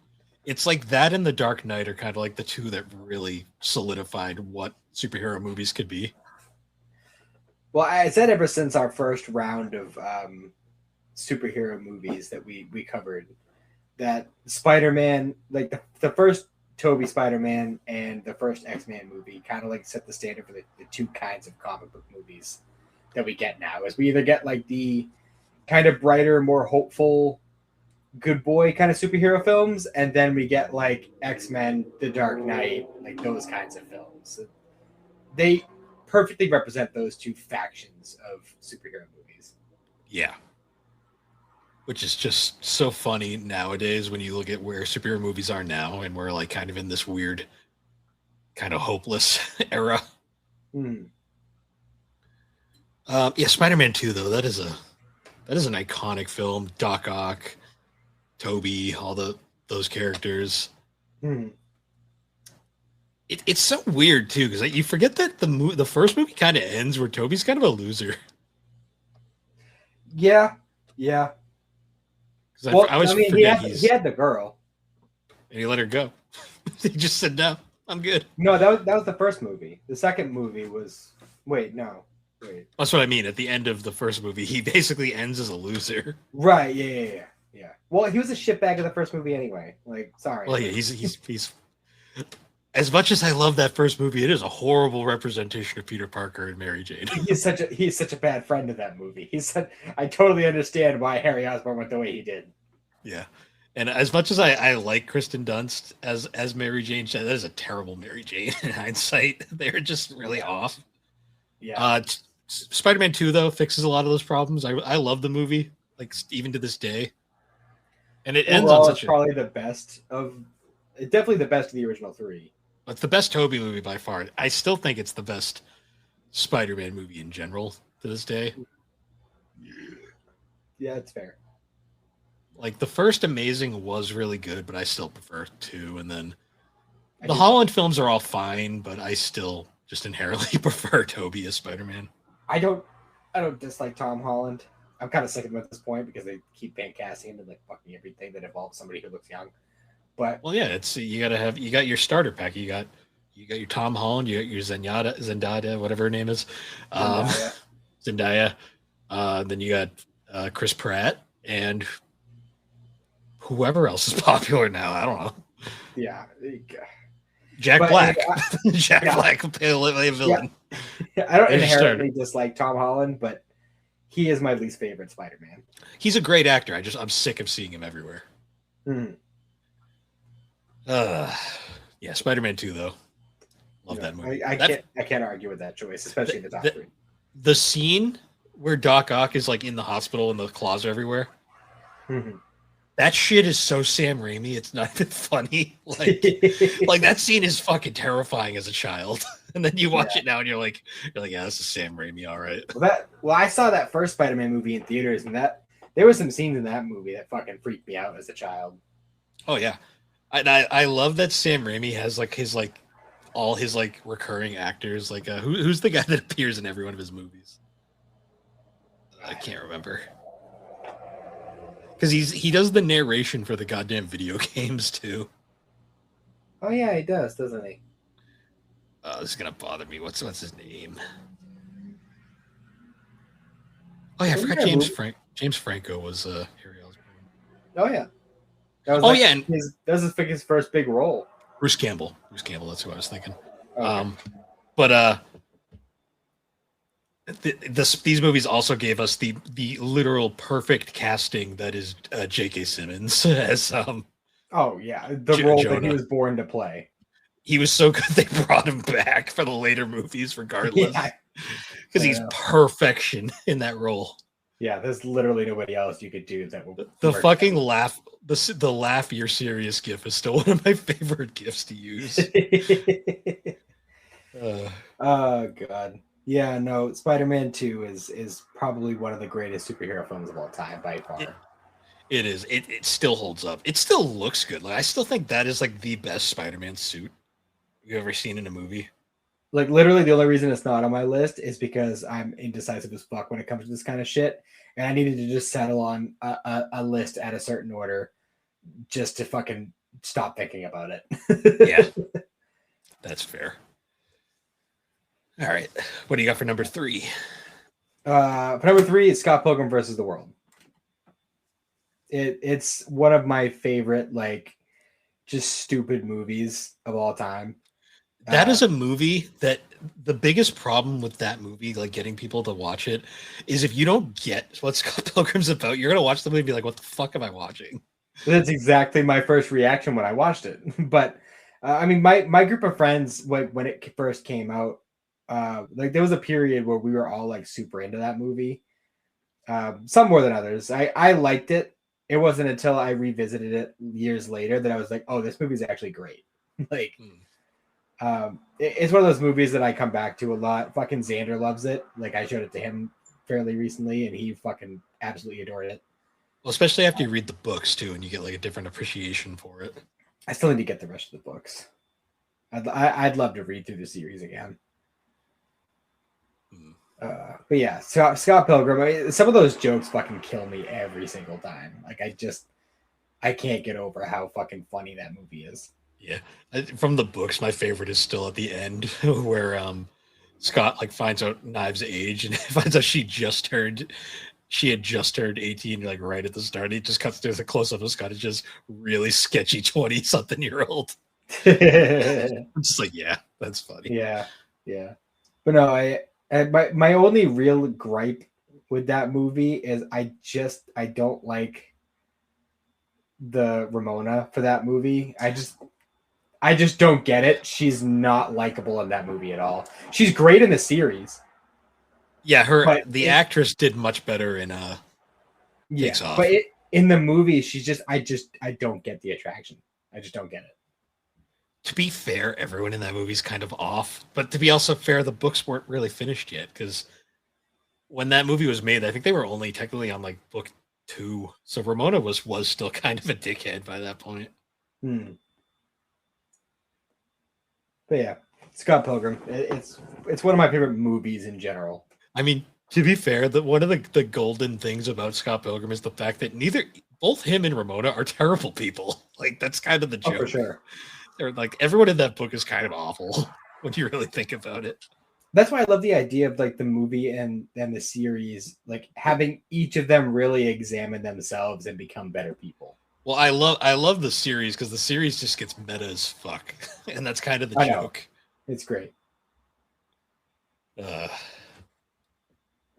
Nice. Yeah, Scott Pilgrim's a great movie. Mm-hmm. All right, number 2. So for my number 2 pick, it is Batman Beyond: Return of the Joker. Fucking solid pick. That movie. Is it safe to say I still think to this day it's Mark Hamill's best performance? Oh, easily. The best Joker laughs of all time are in that movie. Also, Joker is so fucking dark in that movie. It's barring Heath Ledger, it's probably the darkest Joker we've ever seen. In a animated form, yeah. Well, for sure in the animated, but well, the Batman was really weird. Oh, that Kevin Michael Richardson Joker. Yeah. I love that. I love his performance as Joker, but that is such a weird Joker. Yeah. So I should actually say Under the Red Hood's pretty dark too, but that's also inherently based off of one of the darkest Joker moments in the comics. Yeah. Mark Hamill though, like he steals the show in this. I love the Batman Beyond universe. It's a shame the comics just can never fucking get it right. Yeah. I love that movie because that movie is basically a perfect send off for that show. If you don't count the epilogue in Justice League Unlimited. Yeah, for sure. The whole story and stuff, like how they basically explain everything that happened. It is kind of depressing. That's technically how Batman the Animated Series kind of ended, but just everything about that. I'll save my thoughts. I guess. And I love Terry McGinnis as like a character. I really wish they did more with him. Agreed. As much as I love Michael Keaton, Kevin Conroy, fucking so many other versions of Batman, Terry McGinnis is my Batman. Well, if you think about it, he's basically like DC's Spider-Man. In a lot of ways, yeah. Before they had Jaime Reyes as Blue Beetle, like he was basically like the Spider-Man for DC. But in the future, yeah, in a very dystopian future, which makes sense. They have flying cars and they love flat colors, but there's no cell phones. Well, what is this cell phone you speak of? It didn't exist in 1990, whatever. You're still using bricks. Sorry, my beeper is going off. The fucking first episode of Batman Beyond, thinking back on it, is so fucking dark too. Like there's a fucking guy who's gonna launch a fucking bioweapon out there that just fucking apparently is so yeah. And then the main villain is caused by radiation to prevent the disease from spreading, and you're just like, what the fuck is this show? Yeah. Actually, I had the I think it's still at my mom's house. I had the Batman Beyond the movie, which is just the first 2 episodes. Which, I mean, to be fair, is a great start to that series. For sure. Although I will say though, like one of the darkest parts of Batman Beyond by far is like the Superman episode where we find out Superman was taken over by fucking Starro for like the entirety of his, like, the entire Justice League was. Yeah, that's true. But like Clark apparently was like possessed by him for like years. Like in his like later life, Hmm. and he basically saw like all the people he cares about die off around him while he was Yeah. possessed by this thing. Like it's a really that's up there, and then like the Ra's al Ghul, well, Ra's al Ghul, we found out was possessing his daughter for fucking God knows how long. Yeah. It's Some, a pretty dark series. yeah, or the that weird like ink blot like villain character thing.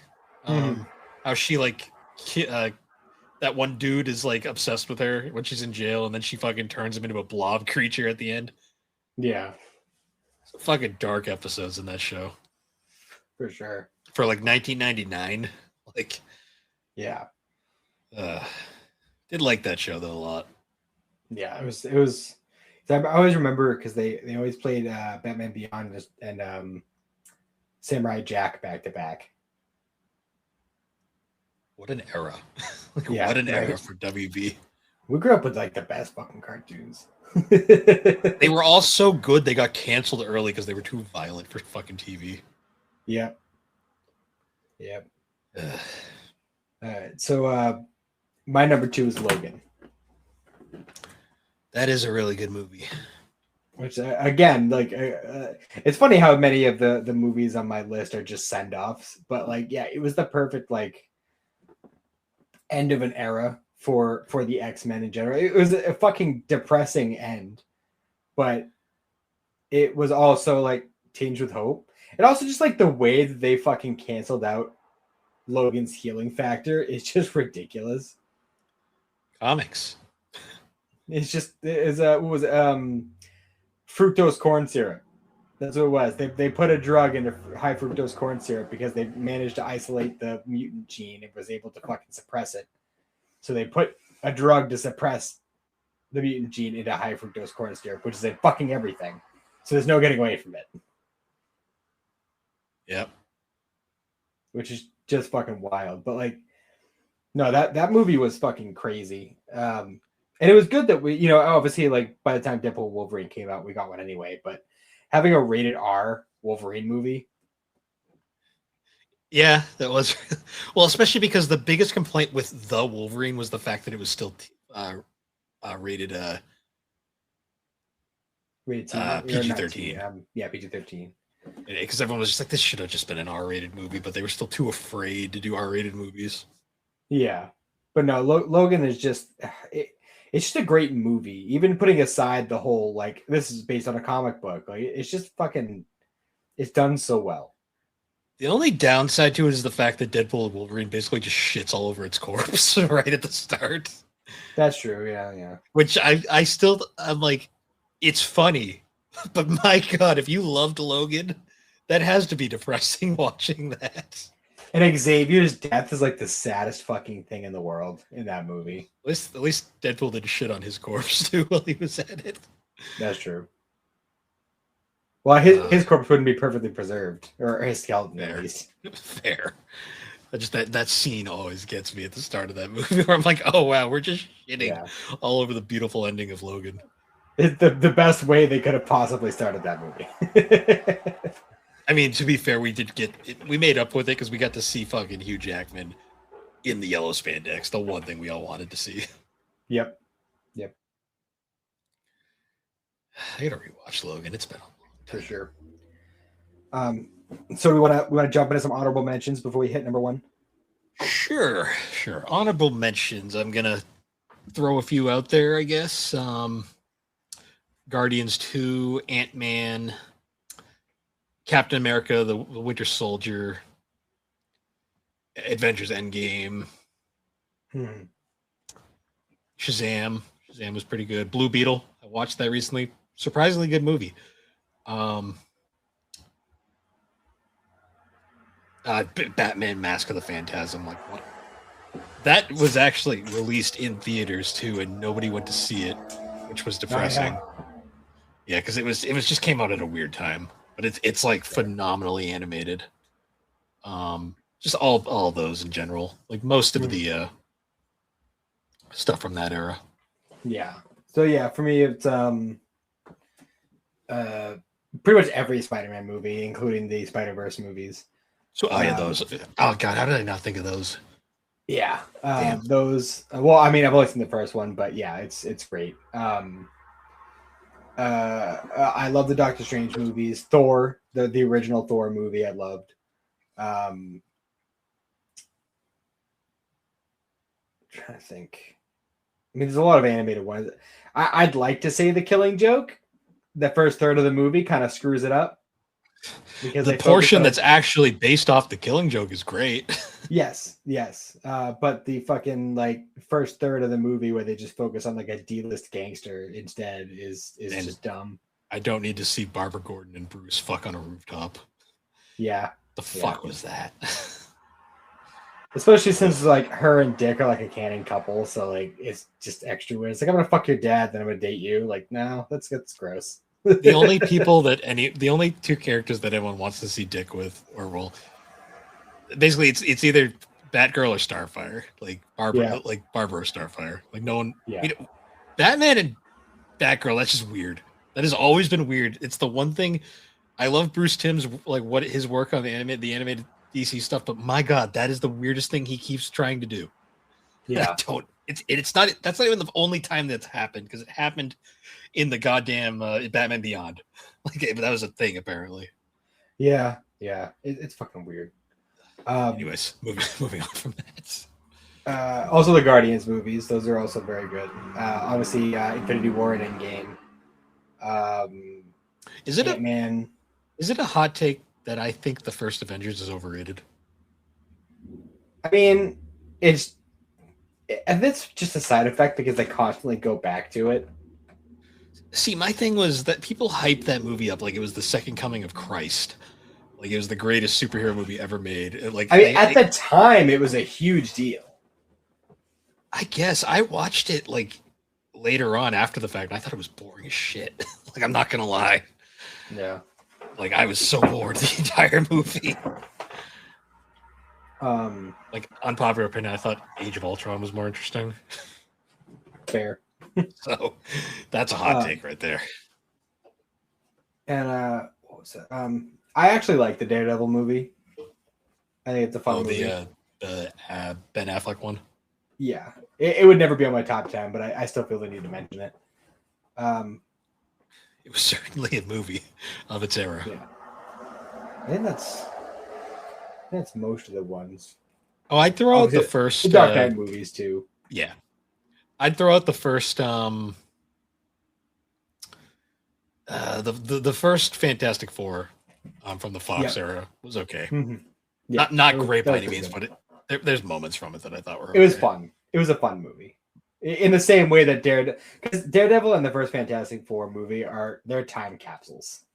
Yeah. From that era. For sure. But yeah, that's probably it. All right. So this might be mostly recency bias and just because it's one of my favorite characters. Unsurprisingly, Superman 2025 is my favorite superhero movie right now. That's fair. It is a wonderful, wonderful film. That movie is everything I could have asked for with a superhero movie. Like they got Superman right. That was the thing because Man of Steel is such a nothing against Henry Cavill. I think he got done dirty by terrible scripts. Man of Steel is one of those movies that I liked when I first watched it, but it gets worse every time I watch it. Yeah. That doesn't happen with the few times I've watched Superman 2025. Like it gets better every time I watch it. Like it is such a fun, positive movie. It fits the vibe of the character. Like it's like it's right up there with 78, where it fits. It is like a perfect modern Superman movie because they just get who he is and what he's supposed to be. And that makes sense. I love David Cornsweet as Superman. I think he is a perfect Clark Kent. I love Rachel Brosnahan as Lois. The guy that plays Jimmy was great. Everything about this movie so fucking good. And Lex Luthor. Oh God, Nicholas Hoult as Lex Luthor is fucking fantastic. Fuck it. I love when you make an absolutely despicable character likable. Like, because my God, he is such an awful character, but you love him because he's fucking going so hard. Love all that stuff. Oh, freaking Nathan Fillion is fucking Guy Gardner. Such a great Green Lantern. Yeah. Just like everything about that. Bless you. Excuse me. Yeah, I love Superman, and I hope Man of Tomorrow does well. I'm a little worried about it, to be honest, but is James Gunn like behind that one in particular, or he's directing it? But he just came out and said, like, this isn't Superman 2, guys. This is a ensemble film, so we'll see how it goes. I mean, technically the first one was an ensemble film too. So, but that was Superman was the main character in that. And apparently, he's going to be part of a greater cast in Man of Tomorrow. But that's okay. I have hope. I have hope. Mm-hmm. Also in the honorable mentions, I forgot to mention Kick-Ass. Kick-Ass is great. Nice. But yeah, so my number one is, of course, you know it, you love it. Madam, I'm kidding. It's How do I end the call? It's Batman Beyond Return of the Joker. It's like I remember seeing ads for this movie constantly when I was a kid. Like every fucking VHS tape that I had that had any like fucking almost every single VHS tape I had a fucking preview for Batman Beyond Return of the Joker in it. And every time it just got me so fucking hyped. And I remember the first time I watched it being like, this is fucking incredible. And even I watched it this morning actually. And it holds up so fucking well. Like there's so many aspects to that movie that are just fucking fantastic. The scene where he murders one of the Jokers early on in the thing where he's like going through the list. He's like, any objections? Bonk? Oh, right. He's dead. Yeah, it was one of the first things in like the animated series, like the animated universe, where they're just straight up killing people, like without any sort of like oh no, he actually is no, they're fucking dead. He just shot him in the chest, like straight Joker up. dies. The Joker dies in the movie. Yeah, and of course, you know, the only thing that's fucking weird about it is like the whole like hand wavy. It's a thing of the time. There's every sci-fi story you could just wave away by saying it was a microchip. But you know, even putting that aside, it's just so fucking good. That's one of my favorite. The scene where Terry's fighting the Joker, and like Bruce is trying to coach him through it, and he's like, "Wait a minute, he likes to talk. I like to talk." Yeah, and he's like, and then he's just caught. He actually makes the Joker sweat because he's fucking with him so much. It's great. I love the scene where like he just fucking like elbows him in the fucking gut, and the Joker's like, "What are you doing?" He's like, "Fighting dirty." He's like, "The real Batman when I'm not the real Batman." Yeah, no, it's great. It's like I missed the cape, but yeah, not bad. Or like the scene where he's like, Didn't Joker always want to make Batman laugh? He's like, "You're not Batman." Yep, it's great. And one of my favorite scenes too is like, I mean, there's the whole like backstory about like what happened with the Joker, right?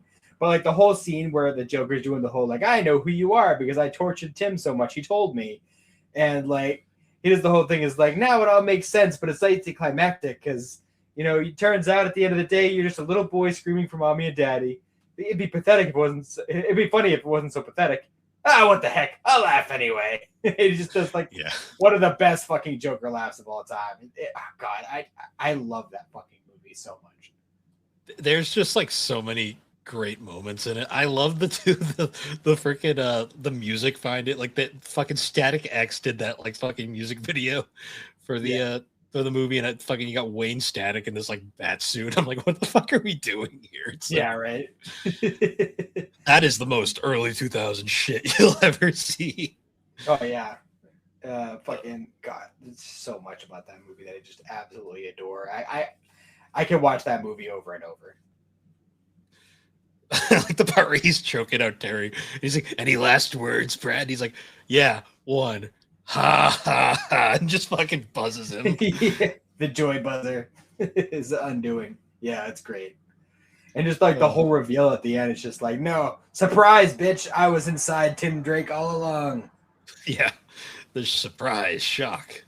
And then the like random ass fucking reveal at the end that the twin girls were actually Harley Quinn's granddaughters. Yeah, yeah. How'd she survive? Yeah, you'll never know. Comic books, God, what a fucking insane movie! But like, such a good... especially for the time. Like the fact that they even put out that movie in that universe at that time is fucking wild. Because this came out the same year as the first X-Men movie. Yeah, and you got to remember too, like the Batman Beyond was not doing well at that point. Like it was pretty much about to get canceled. So the fact that it got that movie at all, it was kind of amazing. And it still holds up to this day. I still say it's the best of the animated DC universe. Like Mask of the Phantasm is close. That is also a phenomenal film. I'm not 100% sure if I've actually seen that movie, so I'll have to hold my judgment on that. It's in that playlist on YouTube. If you do ever get a chance, it is. I think it's in that big Batman pack that I got recently. So It's that and Return of the Catwoman or Mystery of the Batwoman. Yeah. There's also Sub-Zero. Sub-Zero is also a movie. I think I have that one, but it wasn't in the big bundle. They're all on that YouTube playlist regardless. But yeah. Now Return of the Joker is just a masterpiece. Oh, for sure. It's only an hour and 15 minutes long. It's a very short movie. Yeah, well, I mean, it was a made-for-TV movie, so.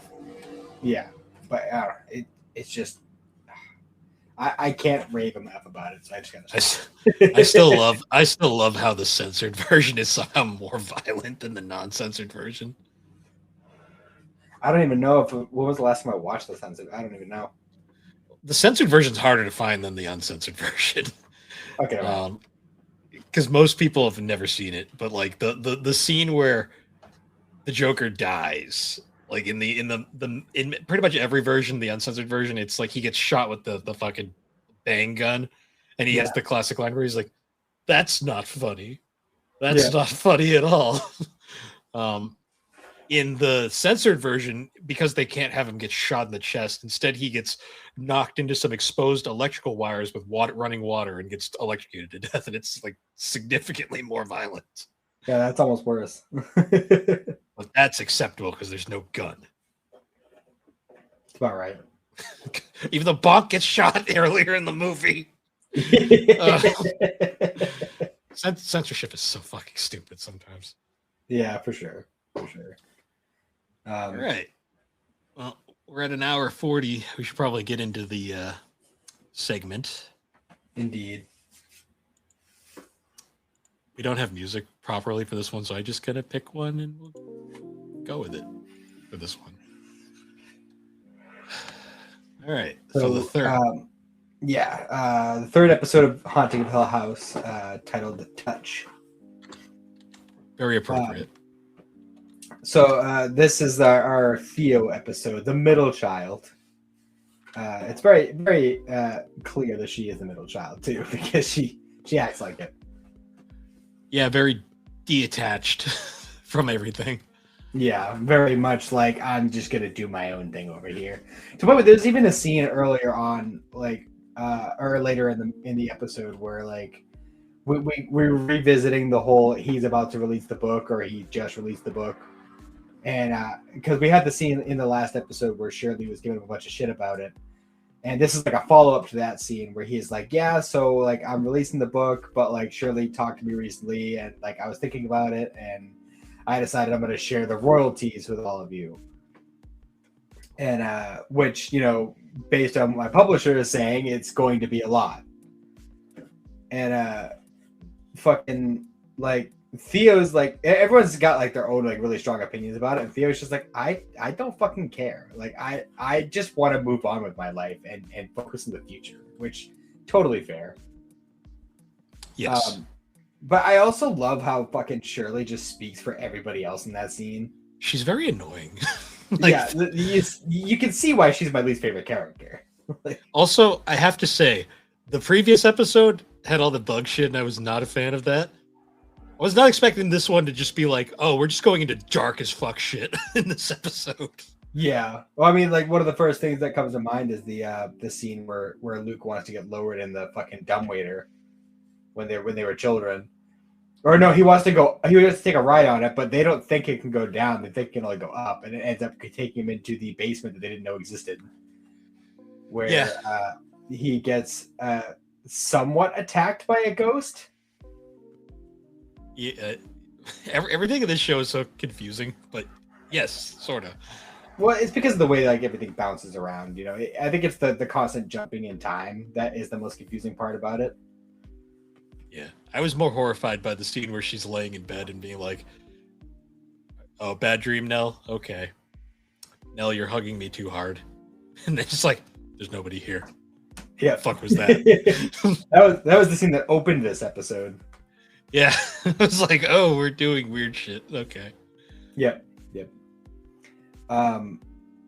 But yeah, this is we learned that Theo is a child psychologist. Yeah, and I was not expecting it to go where it went.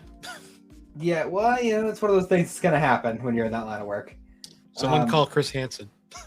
But I did notice, like, as we're going through this, that like, because it mostly focuses on her dealing with that particular little girl's case. But there is a scene where we see her like starting a new session with a different kid, which ends up being kind of non-consequential. But Because we needed a trauma dump about the book right after.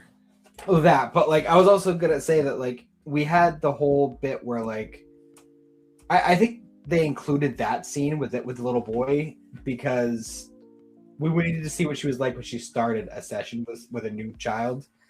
And it seems like she starts each one with a handshake, which is very telling. She's using her gift specifically for, helping these children, like to get a good read of them and what they're going through and how she can best help them, which is honestly like the best kind of use you could, like the most honorable use you could use for that power. Yeah. Um, No, so far out of all of them, she seems to be the most, for what it's worth, level-headed so far. Yeah, I mean, there's a few. Aside from her alcoholic tendencies. Her alcoholic tendencies and her frat boy escapades. I mean, to be fair, that's the most normal thing we've seen so far out of this family. Well, that's true, but I mean, she was kind of a dick to Trish. Yeah, I mean, they kind of make up for it later with another. Kind of, but even in that scene, she's just like, yeah, whatever, let's just fuck. Like, all right, fine. I'm gonna trauma dump you for an hour straight. Well, to be fair, I don't know if you noticed this, but in that scene where like she's trying to get things going, and Trish is like, whoa, like let's talk for a second, and like if you see in the background, it's midnight. Yeah. It's like, do you not know what a booty call is? This is what this is. Like, this is you don't get a call at 11:30 midnight, and this isn't a date. This is a booty call. Well, it's clear that they want very different things at the moment. Oh, for sure. Well, I think it's also because it's very telling, because we had that scene early on with her and the little girl where she's having this whole conversation saying like how when she was a child she learned to fucking build walls in her mind, and like you do realize it's exactly like the opposite that therapists are supposed to be about, right? Like going to therapy is about tearing those walls down, not building them up. She's got unorthodox means, I guess. I mean, I guess part of she just straight up has magic powers. So yeah, well, part of her strategy is like I don't need you to break those walls because I could just look into your mind anyway. But part of her strategy is this degree on the wall, fucking pointless. I got my cheat code. Yeah, right. But I still took his money to get that degree. Yeah, I did like that. How cold that line was. Yeah, I'm gonna get my fucking PhD. Like, do we find out more about Steven later, or is he just kind of like, is he just kind of morally gray? Well, I think you'll find. I mean, by this point, you probably have a pretty good idea of like the hierarchy, essentially, because it's. I mean, obviously, we know how things work with the ghosts and the supernatural stuff. The younger you are, the more susceptible you are. So the oldest kid is like the biggest skeptic, and the youngest kid is the one who is like, I was seeing fucking ghosts and I'm traumatized from it. Like obviously like the youngest of the 5 kids are the ones that have the most problems. Yeah. And then the oldest ones have problems too, but on the other end of the spectrum. So like I think it's one of those things where it's like the older of the kids are like they're mostly becoming to terms with these things actually happened. And the younger kids is more like we need to get over these things that happened. Because there's the one line during that whole like the book scene where Shirley's just being Shirley, where you get the whole line where he basically is just talking about the money, and she's like, "It's always about the money with you," and he's like, "Yeah, exactly." Yeah, it's about the money. I'm fucking broke. Because we even when we got that small scene at Nell's wedding, you could hear in the background Steve and his wife like having this like jokey conversation. Like, oh, they're having drinks and stuff. And you hear his wife saying something along the lines of like, oh, like me supporting you for 6 years wasn't enough or something. Like, and it was said in like a light, jokey kind of way, but like you can tell there's a little bit of bitterness there, you know? Yeah. I mean, so like clearly money was a problem. Yeah. I do like that scene at the wedding though, where it was a very sweet scene. Well, yeah, because I like the accepting nature they have there. Were her and Steve on bad terms by that point, or was it kind of ambiguous? Nell and Steve? No, Steve and Theo. I don't think so. I think I think that actually I don't know. I think that might have been after he had written the book, but before it was published, or maybe it had just been published. I'm not sure. Well, it's kind of unclear. It seems like the only one who like it absolutely has problems with him is I already forgot her name. Shirley. It seems like Theo just doesn't give a shit. Like she's just indifferent at this point. Well, it's very much like I just want to focus on where I'm going, not where we were. Kind of, which I totally get, 100%. It seemed like with her, it was more. She was kind of just like, "Yeah, you do you. I'm just gonna pretend none of this matters and just move on." And if you remember, there had to have been some sort of, because obviously in the wedding scene, like Nell and Theo are very much like obviously with that very warm, accepting scene with them. And we know that between that point in time and Nell's death, they had some sort of falling out because Theo and Shirley were talking about it before that. Yeah. And I assume from the scene at the end of the episode where she touches Nell's corpse and has that fucking psychotic breakdown, something happened there. Yes. Do you have any guesses on what was going on there? I'm assuming it was a combination of emotions of everything, along with she probably saw what actually happened. Yeah, we'll see. That's just my theory right now, but who knows? That's fair. That's a fair assessment. I did really like a lot of the scenes. Well, first of all, I want to say this because I haven't said it in the previous episodes that we talked about this, but they did such a good job picking the child actors like compared to their adult counterparts. Yeah, they're pretty spot on. Also, another thing I've been meaning to mention, I keep forgetting. Have you noticed any of the secret ghosts yet? No, but I'm also not very observant. Fair. Well, it's apparently a thing with Mike Flanagan that, especially in a show like this, he loves to slip in secret ghosts. So, like, if you're paying attention, you'll just see random ghosts in the background constantly. See, I'm not observant on first watches on any of this stuff. So that's fair. Yeah, no, I'm not great. I've only actually caught one or two of them throughout the few times that I've watched this show. But and it's something that he does like pretty consistently. He does this in Bly Manor. I think he does it in Midnight Club as well. Yeah, he it's just one of those little quirks that he likes to do. Yeah. But yeah, like a lot of those scenes that we get with Theo as a child, especially like dealing with Luke and stuff, like when Luke's first playing with a dumbwaiter and Mrs. Dudley comes up and she's like grabbing his arm, like, "What are you doing?" Blah blah blah. And she's like, "Why are you grabbing his fucking arm?" And she's like, well, it's dangerous. Like, to just fucking say that. Like, you don't have to fucking, grab his arm and be all mean and shit. And then like Luke calls her mean, but like at that moment, Mrs. Dudley's touching her arm. And she's like, oh no, she's not mean. She's scared. And like, she's like super taken aback by that. Like, what do you mean? Yeah. Now it seems like out of all the characters we've been introduced to, like Theo seems like the most fleshed out at the moment. Yeah. But that's also because we got basically nothing of Steven. And yeah, we pretty much just got he's a skeptic and thinks all the women in his family are crazy. Yeah, and then Shirley's just a mess. Like,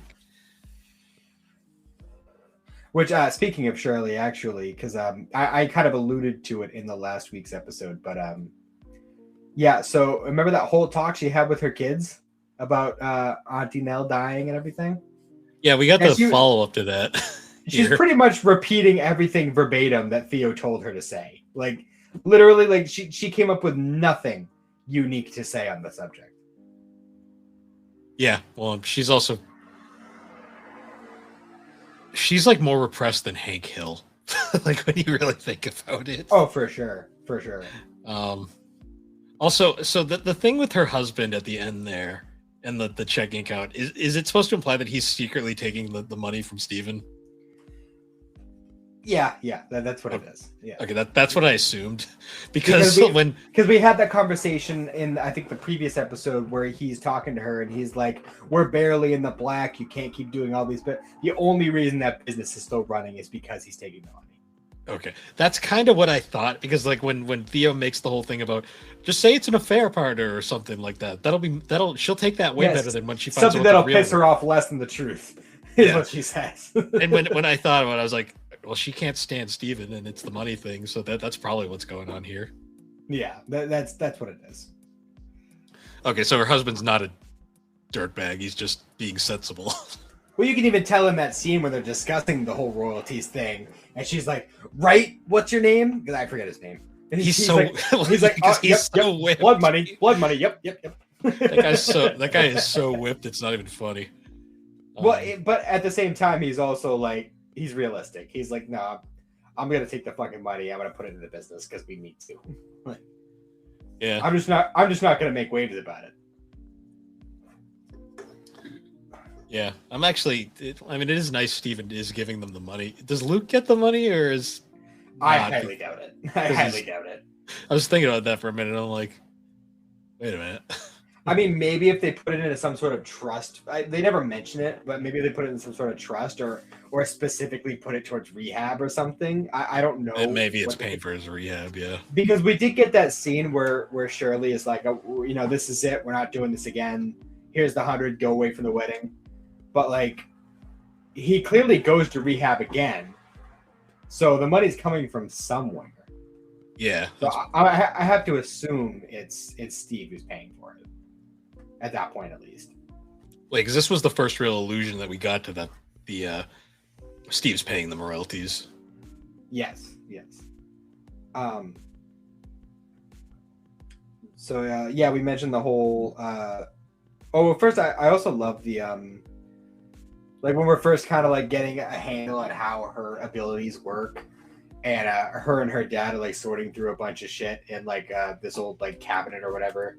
They're like, oh, we're gonna sort out the trash from the stuff that we can sell, and like he hands her a box. It's just like, it's trash, and it's just like, it's like even without her being like, oh, I have a magical ability that tells me that this is a fancy wine that's worth a lot of money, but like you wouldn't want to just like look at what's in the box before you just deem it trash? The dad doesn't seem very bright. It just seems like a very strange, like you're trying to make extra money to continue working on the house and everything else you need to do. Like, look inside the shit. Like, especially like, and then they go into the, Theo discovers the basement and like, she's like, oh, here's this ledger. This is like an old bootlegging operation and all this other stuff. It's like, yeah, look, like, don't just fucking like give a cursory glance to it. Like, actually look at the fucking thing. Also, thing I liked about this episode too was this episode really didn't rely on the jump scares that much, but it was still creepy. Like, yeah, well, See, that's the thing is Flanagan isn't crazy about jump scares. Like they're gonna have them, especially like in some of the other projects he's done, because Netflix is going to be like, no, you need to have more of this. But he's not crazy about jump scares either. He very much in the way that he's a Stephen King fan. He likes the build up more than the actual like, bah, you know. Yeah, because like the creepiest scene in this episode was like when Theo's in bed and she wakes up and there's that weird creature staring at her. Yeah, that was the Mr. Smiley. It was like, yes, which when we find out what that actually is, yeah.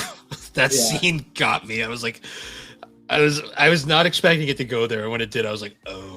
Which I actually didn't realize until this past viewing that that scene we got in, I think, the previous episode where Nell's body is being delivered to. That's after that, yeah. Like she's like, I can't do this. I have to go. Like that's where she goes after that, is to their house to go. Yeah. And, like, look around the basement. So like, yeah, she had a day. She needed that booty call. That scene is so fucked up though. Like she just shows up and they're like, oh yeah, you can look around, sure. And she's like down in the basement and like has all these visions. And at first I was like, that's weird. But then like she touches the guy's hand and like she pauses on it for a few seconds. And I was just like, that's odd. And then the second she's like, yeah, you need to send fucking protective services here now. And I was like, yeah. Oh. I was like, exactly. It went there. Yeah. Well, it was also because, like, see, what I think happened is I think when she was on the couch in the basement was when she was like, this is what's happening. I know this is happening. And it was the handshake that was, because she mentions, like, as she's talking on the phone that, like, he will confess. I think she shook his hand to get a feel for him specifically to be like, are you going to admit it if I send people here immediately?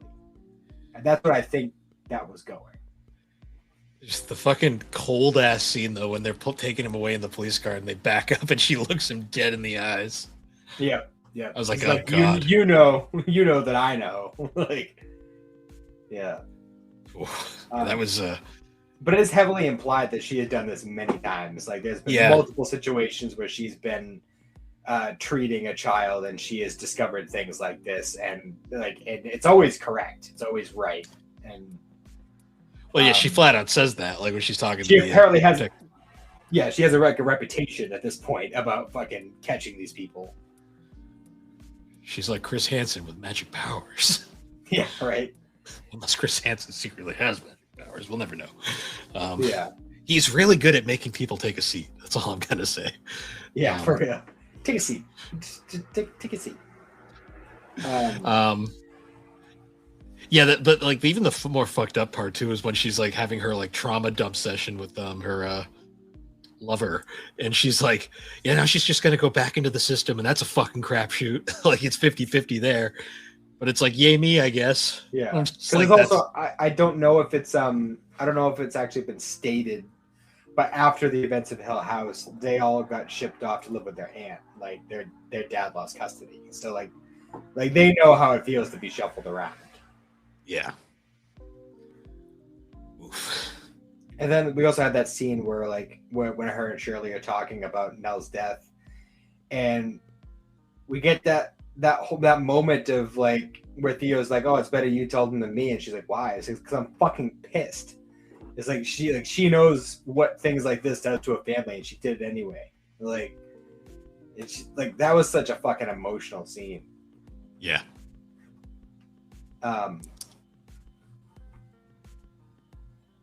And then we get the scene where Theo takes the money, which is just fucking great. Yeah. Because she still takes the time to call him out on his bullshit. Yeah. I mean, but she's like, I am taking the money because like this thing happened to us, and we better get something out of it, something positive. I'm getting my fucking doctorate. I'm a doctor now. Yeah, she's realistic about it. I do love how she has to twist the knife a little bit though. Mm-hmm. And I love how like she hugs his wife, and then she like goes to turn and leave, and he's like, "No hug for me," and she's like, fine. She's like, I don't hate you that much. Yeah.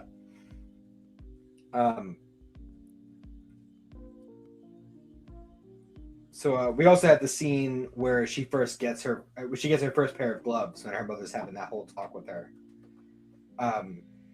As we find out that her abilities are genetic and that all the women in their family have some greater or lesser sensitivity to the greater world. Because Liv has her color storms, which is where her migraine came from in the previous episode. Yeah. We've seen Shirley with her like sleep talking. Obviously, Nell's got her bent neck lady, and then Theo's got her tactile, psychic powers. Yeah. I don't know who got off the best in that roulette there. I mean, I'd like to say Shirley, but I just don't like her, so I don't want to say Shirley. She just talks in her sleep. Yeah. I mean, Theo's is probably the most useful, even though it's probably traumatizing. Well, I mean, it's made very clear that she was very deeply traumatized by this power multiple times. Yeah. Even though clearly, whenever she discovers one of these diddlers, she does not have fun learning it. So no, because she probably has to see it all and or experience it. Yeah. Yeah. But it was like a really nice like mother-daughter scene where she's giving her the gloves and she's like, "This is like a thing in our family, and as you get older, you can always talk to me about it. And we'll go into more detail about figuring it all out later," which obviously didn't happen. It's better than the Shirley scene where she basically just tells Shirley to shut the fuck up. Yeah. She had a migraine. Because Shirley gave her one for being annoying as shit. Well, that's up. The house is doing things. I know. She was being an annoying little shit, though. Yeah, well, that's it. That's Shirley. Well, let me keep a diseased dead animal. No. Yeah, right. We keep the one survivor of a fucking diseased litter of kittens. Like, no, absolutely not. One survivor that's not even good. Like, there's. I took it out back and stepped on its neck. What are you talking about?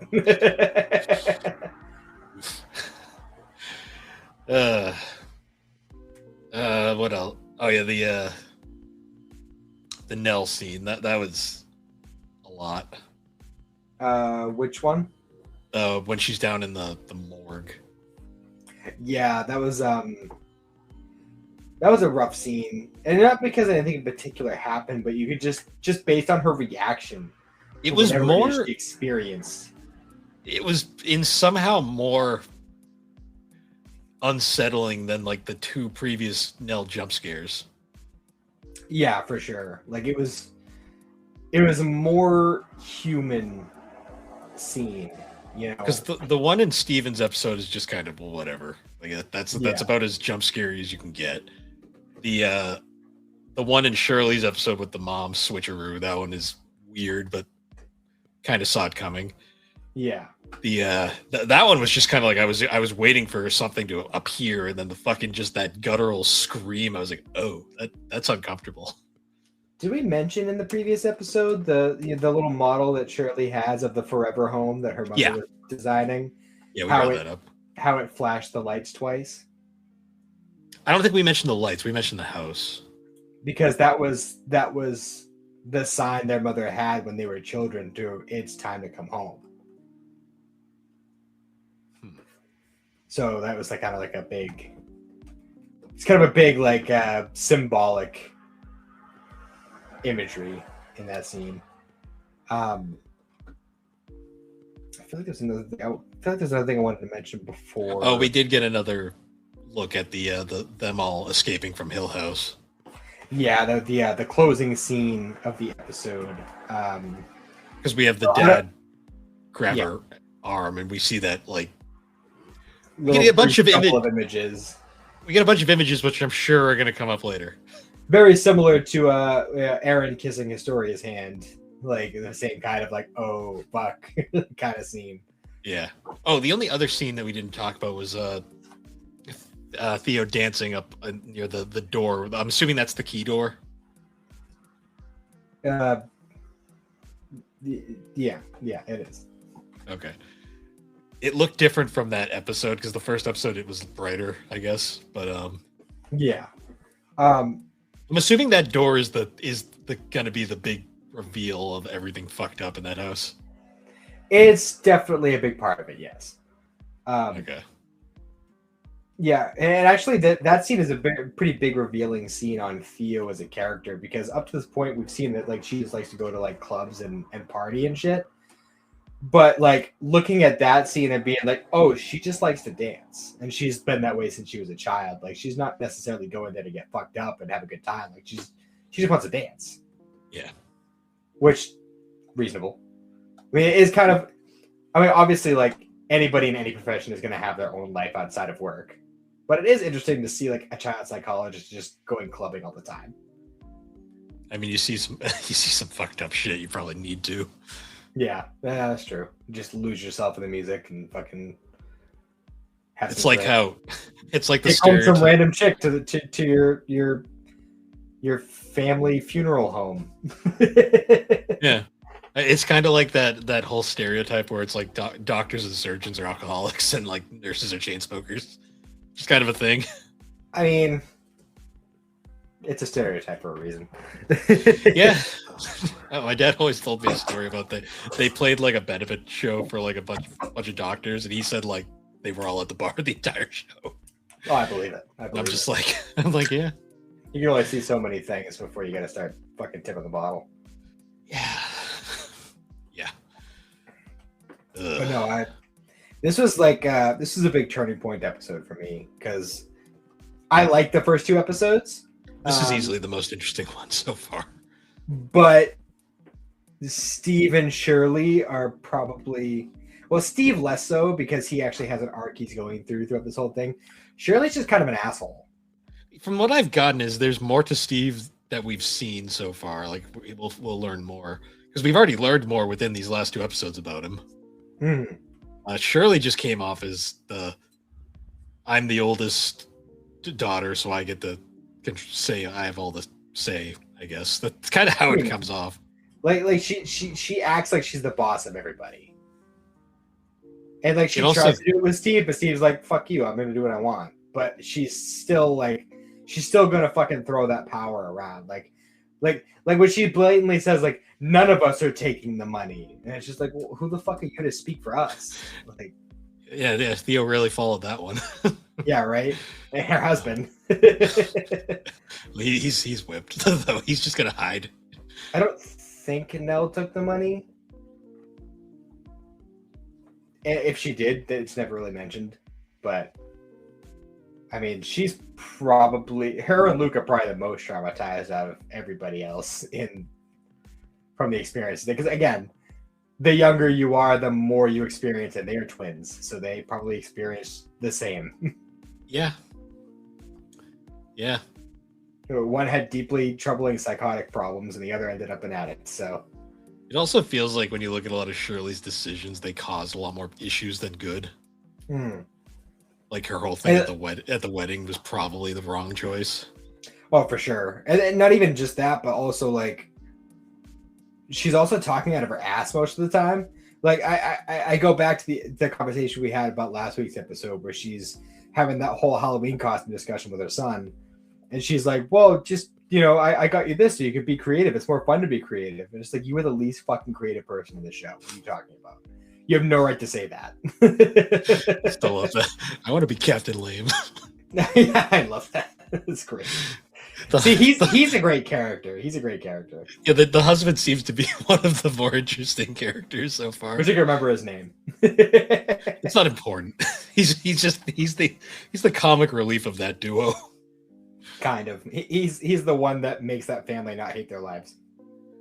You'd have to, because my God. She's like Chi-Chi, but worse somehow. Yeah. For sure. At least Chi-Chi's heart is in the right place. Yeah, Shirley seems somewhat selfish. Yeah. In some ways, I'd say more selfish than Luke. And, Yeah. I won't get into too much details because our next episode is the Luke episode. So we're going to get a lot. Because we have gotten very, very, very little of adult Luke so far. Yeah, he doesn't even appear in this episode unless he was in the money scene. I don't remember if he was there or not. He was not. We've gotten plenty of child Luke, but I'm assuming he was very already in little adult rehab Luke. by that point. He was either in rehab or off one of his drug escapades or something. But Okay, he was not involved in any of that. got it. Actually, yeah, he might have been in rehab at that point. I'm not, because I know when they first put him in rehab, he hadn't even written the book. Yeah, okay, that makes sense. Because he was still broke and surely had to pay for it. Right. So, but yeah, All right. Well, that'll be interesting next week. Yeah. All right. I think that should wrap this one up. We got another. These Hill House episodes are going to be long. I can already tell. yeah. I mean, if we have to break it up into like 2 episodes or something, we could.